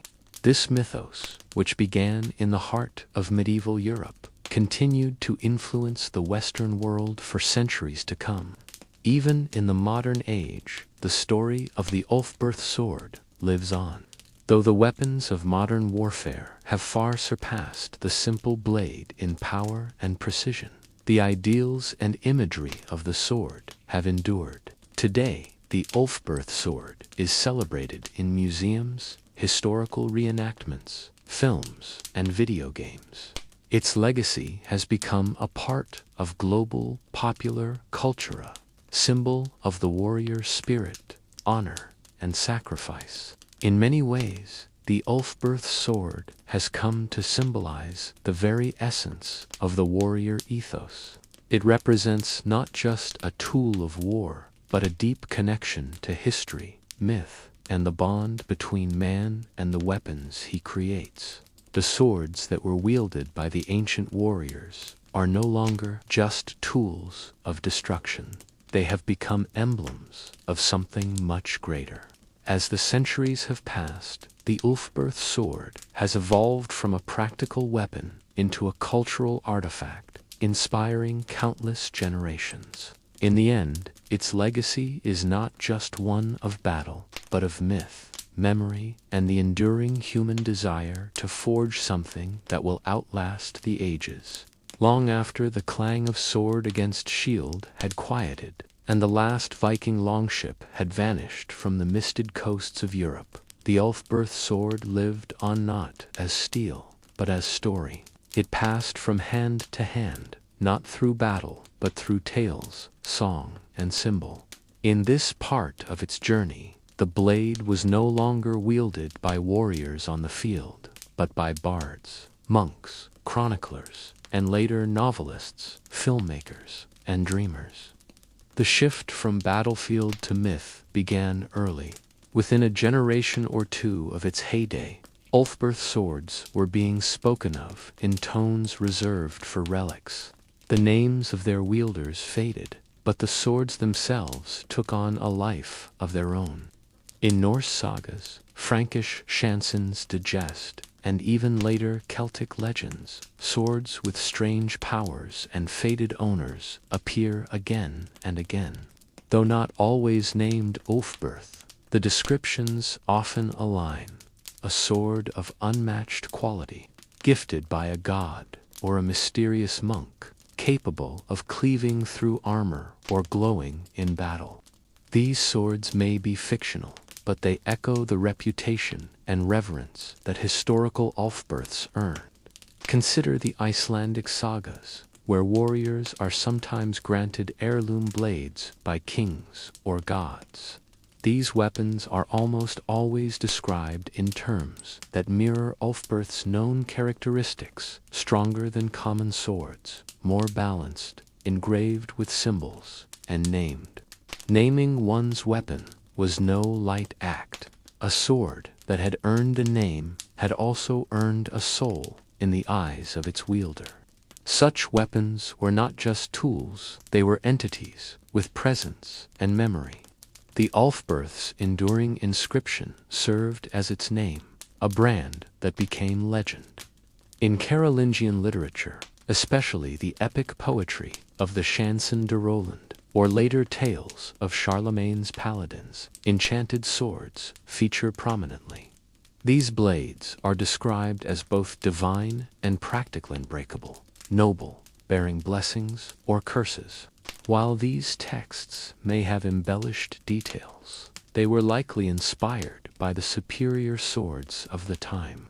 The Ulfberht sword, being among the finest and most symbolically loaded weapons of the early medieval world, likely served as a model. As Christianity spread deeper into the northern realms and old pagan beliefs melded with new doctrines, the Ulfberht took on more mystical overtones. The cross that began many Ulfberht inscriptions, plus Ulfberht plus T, was interpreted as not just a Christian blessing, but a kind of charm. This perceived sanctity made the sword more than a weapon. It became a vessel of divine favor or judgment. Some monasteries that once forged or blessed Ulfberhts began to recount miracles involving blade stories where the sword saved a saint, never dulled in the face of evil, or refused to be drawn by the unworthy. This blending of craftsmanship and spirituality led to the sword's absorption into the larger European mythos of sacred weapons blades like Excalibur, Durendal, Joyous, and others. Excalibur, for instance, shares several key elements with Ulfberht. It is forged with unusual skill, linked to religious authority, and passed through generations. While no direct link exists, the myth-making environment that elevated Excalibur surely drew from the cultural resonance of earlier weapons like the Ulfberht in the centuries that followed. Ulfberht's mystique was sustained not just through oral tradition and poetry, but through art and heraldry. Medieval manuscripts began to depict swords in increasingly idealized ways, gleaming, symmetrical, often etched with text and crosses. These were not historical depictions, they were aspirational. To paint or carve such a blade was to invoke an image of perfection. Knights commissioning these works often did so with the hope that their own lineage would be seen as bearing such a holy blade. Even in the Renaissance and Enlightenment periods, when swords had become more ceremonial than practical, their mythological significance endured. Scholars rediscovered the medieval world through dusty codices and ruins. As they translated old sagas and chronicled the Norse and Frankish pasts, the Ulfberht resurfaced not as a weapon on the battlefield, but as a curiosity in history books and museum cabinets. Its name, once a banner of strength, was now a riddle for linguists and antiquarians. By the 19th and early 20th centuries, Ulfberht was rediscovered in earnest. Archaeologists began to unearth swords along rivers, in burial mounds, and in old battlefields. The inscriptions puzzled researchers, especially the curious variations in spelling, some genuine, others crude imitations. The idea that some Ulfberhts were forged fraudulently fascinated the public. Even in its time, the sword had been so revered that forgeries abounded. This revelation added to the legend what sort of sword was so powerful, so prized, that it was worth imitating in secret. As the Romantic movement swept across Europe, artists and writers began to look backward for their heroes and symbols. The sword, naturally, re-emerged as a centerpiece. Painters like Caspar David Friedrich, and later the Pre-Raphaelites, portrayed knights lost in reverie, their gleaming swords often modeled on early medieval blades resting beside them. Writers from William Morris to J.R.R. Tolkien drew upon these legendary swords in crafting their own mythologies. While Tolkien never named Ulfberht directly, the swords of and Gondolin, of Aragorn, and bear the same aura, sacred, storied, and almost alive. Today, the Ulfberht sword has achieved something that very few historical artifacts manage. It has crossed the threshold into global popular culture. It appears in documentaries, video games, fantasy novels, and films. Its image is tattooed on skin, carved into cosplay weapons, and reproduced in high-end replicas for collectors. In a world shaped by silicon and circuitry, the iron blade still speaks. But why? Why does the Ulfberht endure? Because at its heart, Ulfberht is more than a sword. It is a story of aspiration and deception, of the pursuit of perfection, of a people striving to craft something that would outlast them. And it did. The blade may rust, the name may fade, but the story echoes on. By the time the clang of medieval warfare began to soften into the formalities of feudal pageantry, the Ulfberht sword had already transcended its battlefield origins. What had once been a weapon of supreme utility became something else entirely: a relic, a ritual object, and a symbol woven into the spiritual fabric of early European culture. In the twilight of its practical use, the Ulfberht did not disappear. It was sanctified. In the early Christian kingdoms of Europe, where the sacred and the secular constantly interwove, objects of great craftsmanship often absorbed spiritual significance. Swords were no exception. The Ulfberht, bearing its iconic cross-shaped inscription, lent itself easily to this transformation. What had once been a mark of the sword's Christian origin, perhaps a blessing or a symbol of divine favor, became a reason to treat the sword not merely as property, but as something worthy of reverence. Across monastic inventories and cathedral treasuries, records begin to appear of swords held not for battle, but for veneration. In some cases, these blades were believed to have belonged to saints, martyrs, or holy warriors, though direct attribution to Ulfberht swords is rare in written texts. Archaeological evidence suggests that high-status swords, especially those inscribed and well-preserved, were buried in sanctified grounds or deposited near places of worship. Some were even placed in shrines, treated as offerings. There are accounts from the 10th and 11th centuries describing swords laid upon altars during Mass or processions. In these moments, the sword was less a tool of violence and more a symbol of divine justice or spiritual warfare. The crossguard and the inscription became anchors for this reinterpretation. When a knight laid down his blade in a vow before God, he was not simply surrendering his arms, he was offering his soul through a relic infused with purpose and memory. We find echoes of these sacred transformations in the funerary customs of the time. High-ranking nobles, particularly those with reputations as defenders of the faith or the realm, were often buried with their swords. But this was no longer simply a symbol of martial identity.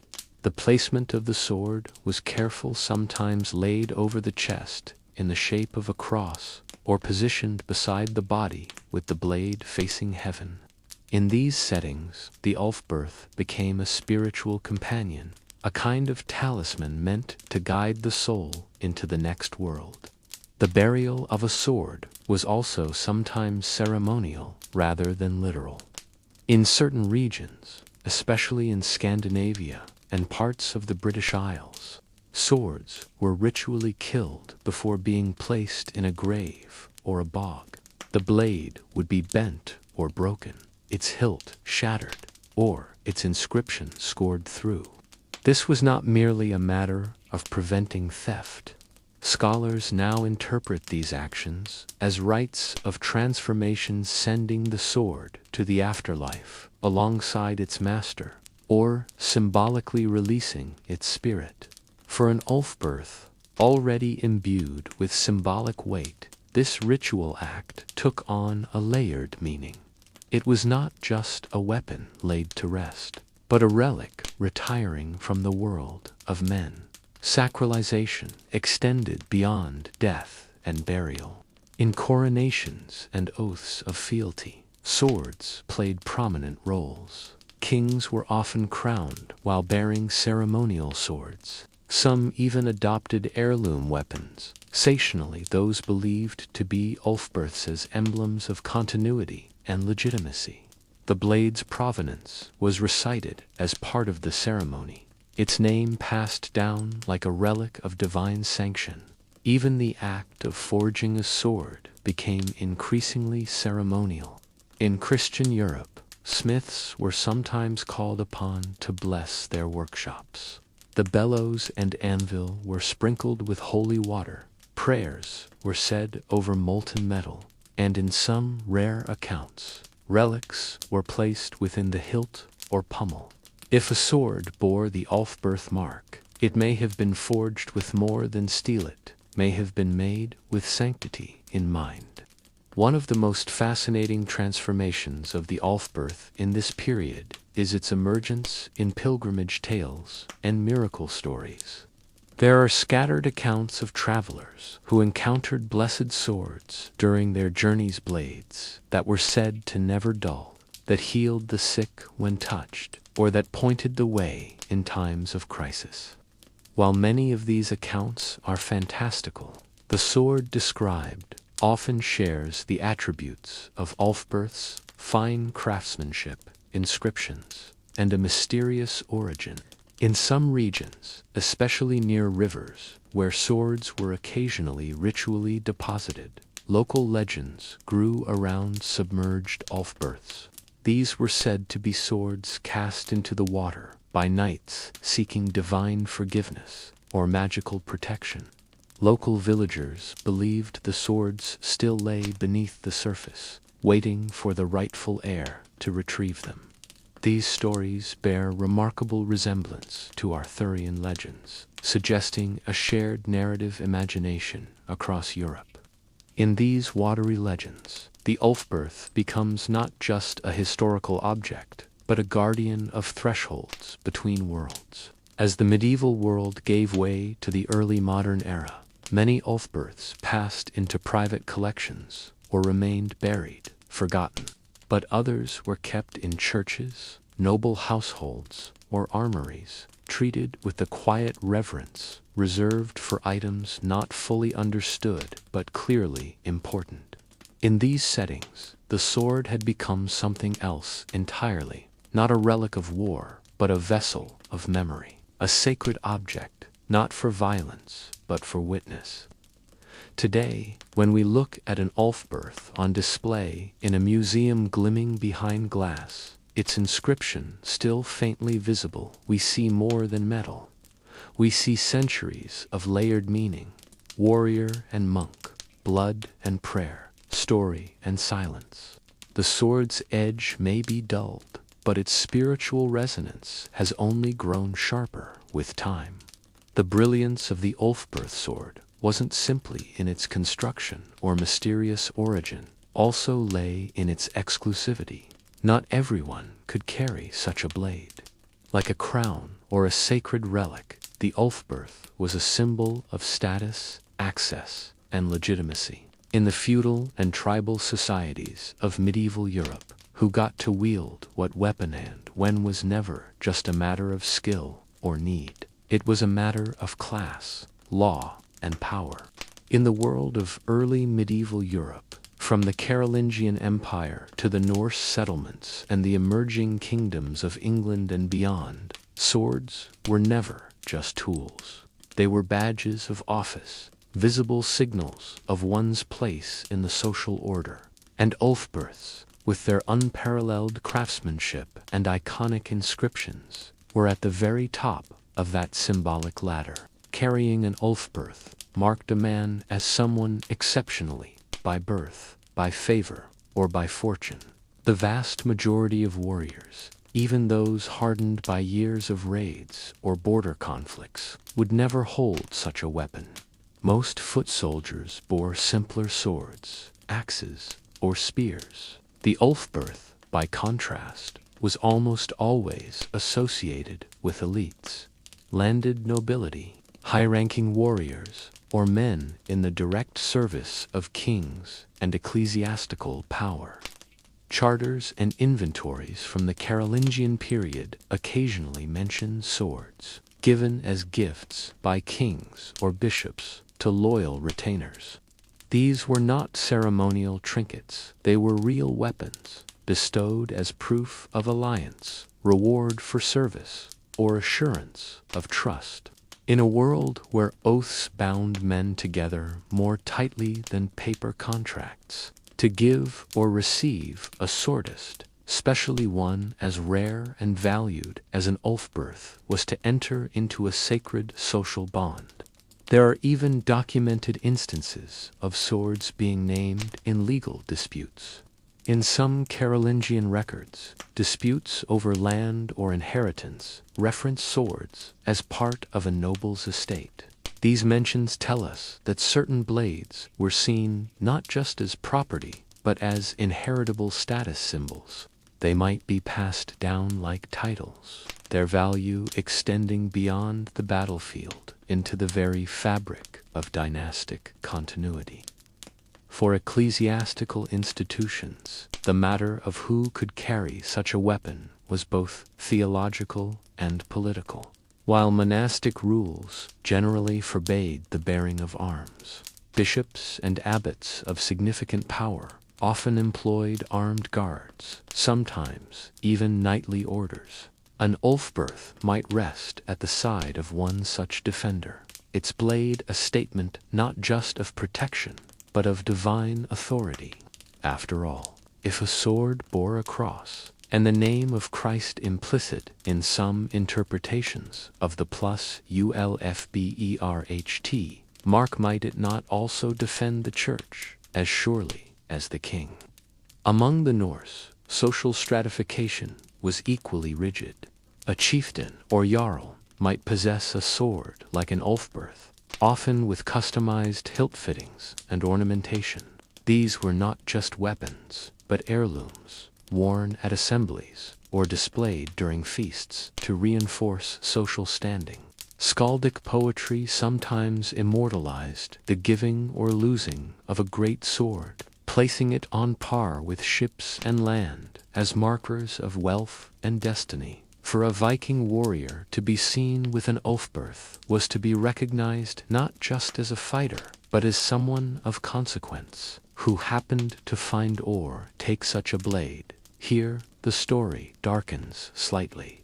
Carrying an Ulfberht without the appropriate social status could provoke suspicion or even danger. In some contexts, it might be seen as stolen its bearer, assumed to have looted it from a noble's corpse. In more extreme cases, it could draw envy or retribution. The sword, in these cases, bore a burden, the expectation that its wielder must be worthy. This complicated dynamic extended into visual culture. In manuscript illustrations, tapestries, and carvings, those shown wielding ornate swords are nearly always figures of authority. Kings, knights, and saints dominate the scenes. The sword is as much a throne as a blade, even in mythic depictions where reality gives way to fantasy. The sword chooses the hero. Arthur pulls Excalibur from the stone. Charlemagne's blade joyous, shines like a holy sun. The sword grants identity as much as the hand grants direction. This symbolism had legal consequences, too. Throughout the 9th and 10th centuries, various edicts limited the ownership of certain weapons. In some regions, only freemen of certain rank could possess swords. Peasants or thralls were restricted to axes, clubs, or spears. This wasn't just a matter of keeping weapons out of the hands of the lower classes. It was about maintaining a visible and enforceable hierarchy. The sword said who you were, and Ulfberht screamed it. This exclusivity wasn't just European. The spread of Ulfberht swords into Eastern Europe and even parts of Central Asia follows the pathways of elite trade networks.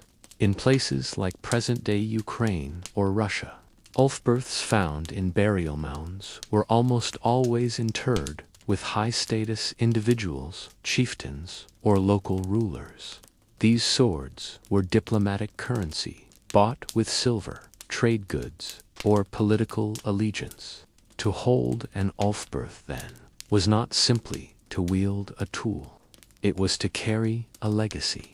The blade conferred legitimacy, access, protection, and prestige. It was a symbol that others recognized instantly and responded to accordingly. In today's world, we tend to imagine weapons as mass-produced, interchangeable things. But in the medieval mind, especially when it came to swords like the Ulfberht, the object was never separate from the identity. A man with an Ulfberht was no mere fighter. He was someone to follow or fear. The name Ulfberht once rang through the smoky air of the battlefield, etched in steel and steeped in mystery. For centuries, it vanished, relegated to rusted artifacts buried in the earth or encased behind museum glass. But in the modern age, something remarkable has happened. The Ulfberht has returned, not in war, but in wonder. Through the eyes and hands of modern craftsmen, metallurgists, historians, and swordsmiths, the legendary blade has been reborn. And in its rebirth, we find not only a technological marvel, but a bridge between past and present. In the early 2000s, a renewed interest in the Ulfberht swords surged thanks to a combination of archaeological discoveries and popular documentaries. What astonished researchers wasn't just the sword's durability or the mystery of its origins. It was the metallurgical sophistication that had for centuries remained unmatched. Many Ulfberht swords contained steel that was so pure and high in carbon content that it seemed out of place for the early medieval period. Some researchers compared its properties to modern crucible steel, a technique not thought to be in use in Europe until nearly 1,000 years later. This discovery raised a fascinating challenge. Could we replicate it? Could a modern bladesmith, using either traditional or contemporary tools, recreate a weapon that had eluded duplication for centuries? Enter a group of craftsmen, modern blacksmiths, historical metallurgists, and experimental archaeologists who took up the Ulfberht's gauntlet. Among them, one figure rose to prominence: Rick Furr, a master blacksmith based in Wisconsin. Featured in several documentaries, including one by Nova, Furr devoted countless hours to reconstructing the Ulfberht sword using a painstaking traditional process. His work wasn't about mass production, it was about rediscovering a lost art. Furr's process involved forging crucible steel, also known as woots, an ancient steelmaking technique believed to have originated in India and later spread into Persia and Central Asia.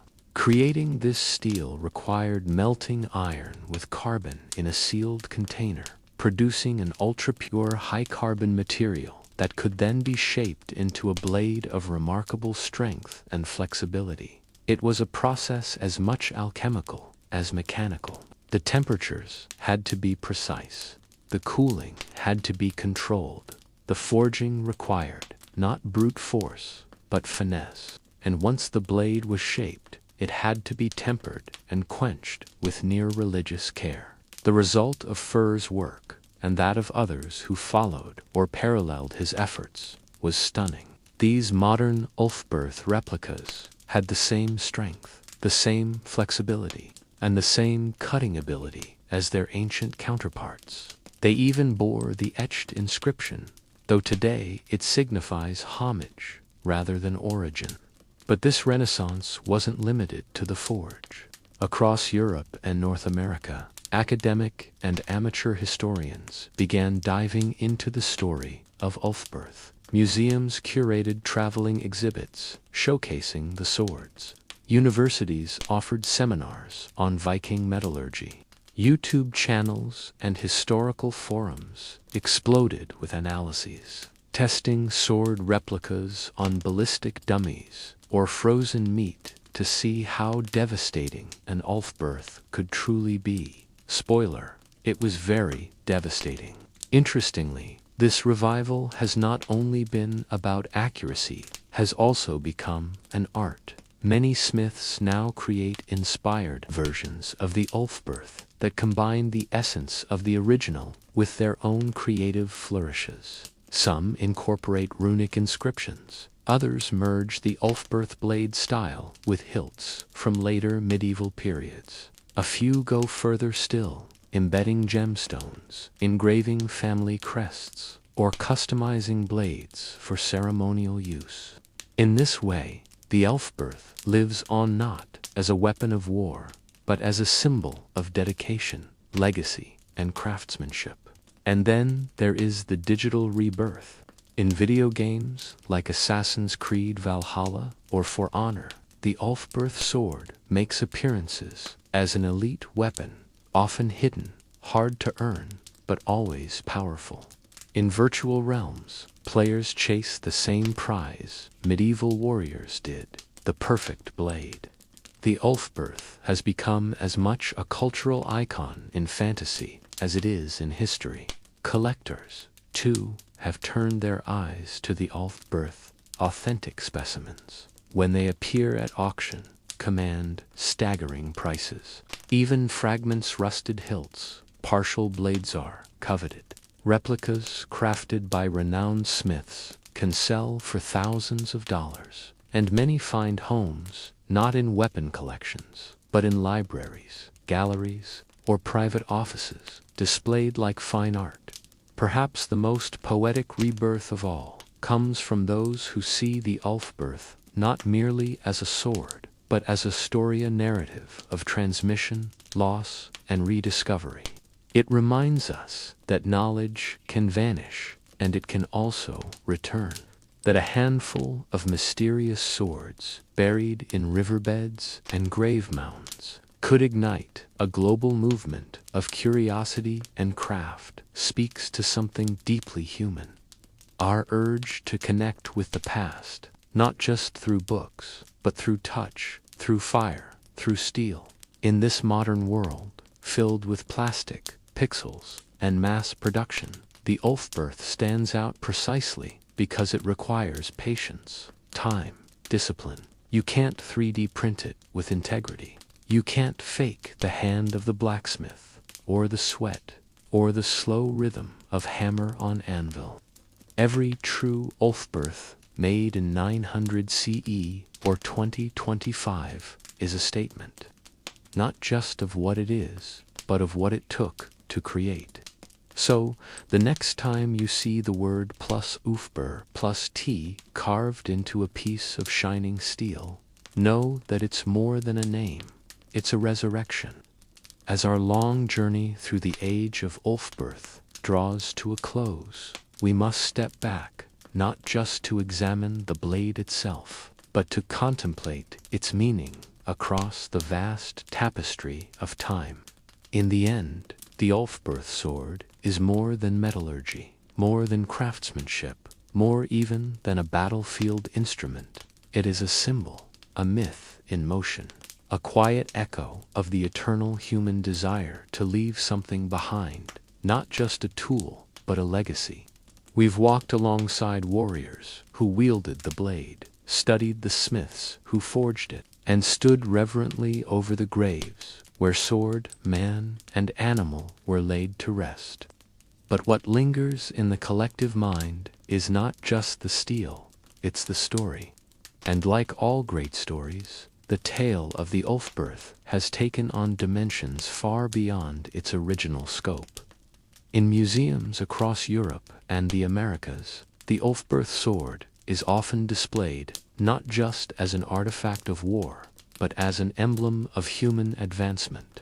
These swords, once instruments of destruction, are now ambassadors of memory. Visitors peer through glass cases, not to revel in violence, but to understand the minds and hearts of those who came before. The +ELF+T inscription becomes a kind of medieval signature, not just of a swordsmith, but of a culture reaching across centuries to be known. For historians and enthusiasts, Ulfberht represents the intersection of mystery and materiality. Its presence complicates the narrative of a Dark Age Europe. How, in a time we once believed to be technologically stagnant, did such sophisticated metallurgy arise? And why did the technique vanish, only to be rediscovered nearly 1,000 years later? These questions are more than academic. They force us to reconsider how knowledge moves through time, how it is gained, lost, and perhaps, if we're fortunate, regained. But for many others, the sword has moved beyond history into the realm of myth. Ulfberht has become a touchstone in Viking lore, a talisman of Frankish chivalry, and a modern metaphor for endurance. In online forums, fanfiction, novels, and role-playing games, it appears not only as a weapon, but as a key to secrets, a magical object, a relic of forgotten kings. And in doing so, it joins a pantheon of mythic swords, from Excalibur to Kusanagi each, a vessel for the dreams and fears of its time. There's something deeply poetic about this transition from weapon to legend. Perhaps it's because swords lend themselves so well to allegory. Their shape, a straight, narrow edge, suggests clarity, justice, decision. Their use often, at the height of human crisis, imbues them with gravity, and their forging fire hammer, steel, speaks to transformation. The Ulfberht sword, bearing its enigmatic name, becomes a mirror in which each generation sees its own reflection. In churches and chapels throughout Europe, some swords remain embedded in stone or preserved in altars, not for worship, but for remembrance. They are relics of conflict turned into icons of peace. Pilgrims pass them, monks dust them, tourists photograph them, and quietly, these silent blades remind us that every tool, no matter how violent its past, can become a vessel for meaning. One of the most moving aspects of the Ulfberht's legacy lies in its global reach.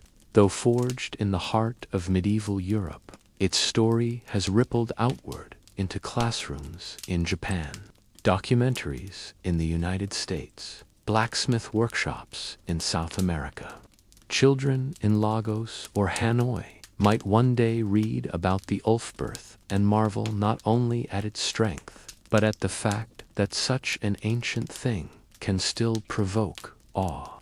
In this way, the sword continues to do what it always did: cross boundaries. And then there's the more intimate side of the legacy.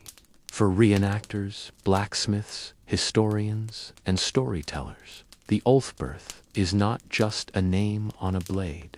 It is a calling, a reason to gather at medieval fairs, to light forge fires, to trace genealogies, to translate old runes. It is a reason to sit beside a campfire with friends and imagine a different age knot out of nostalgia. but out of a deep human need to feel connected to time, to purpose, to the people who came before.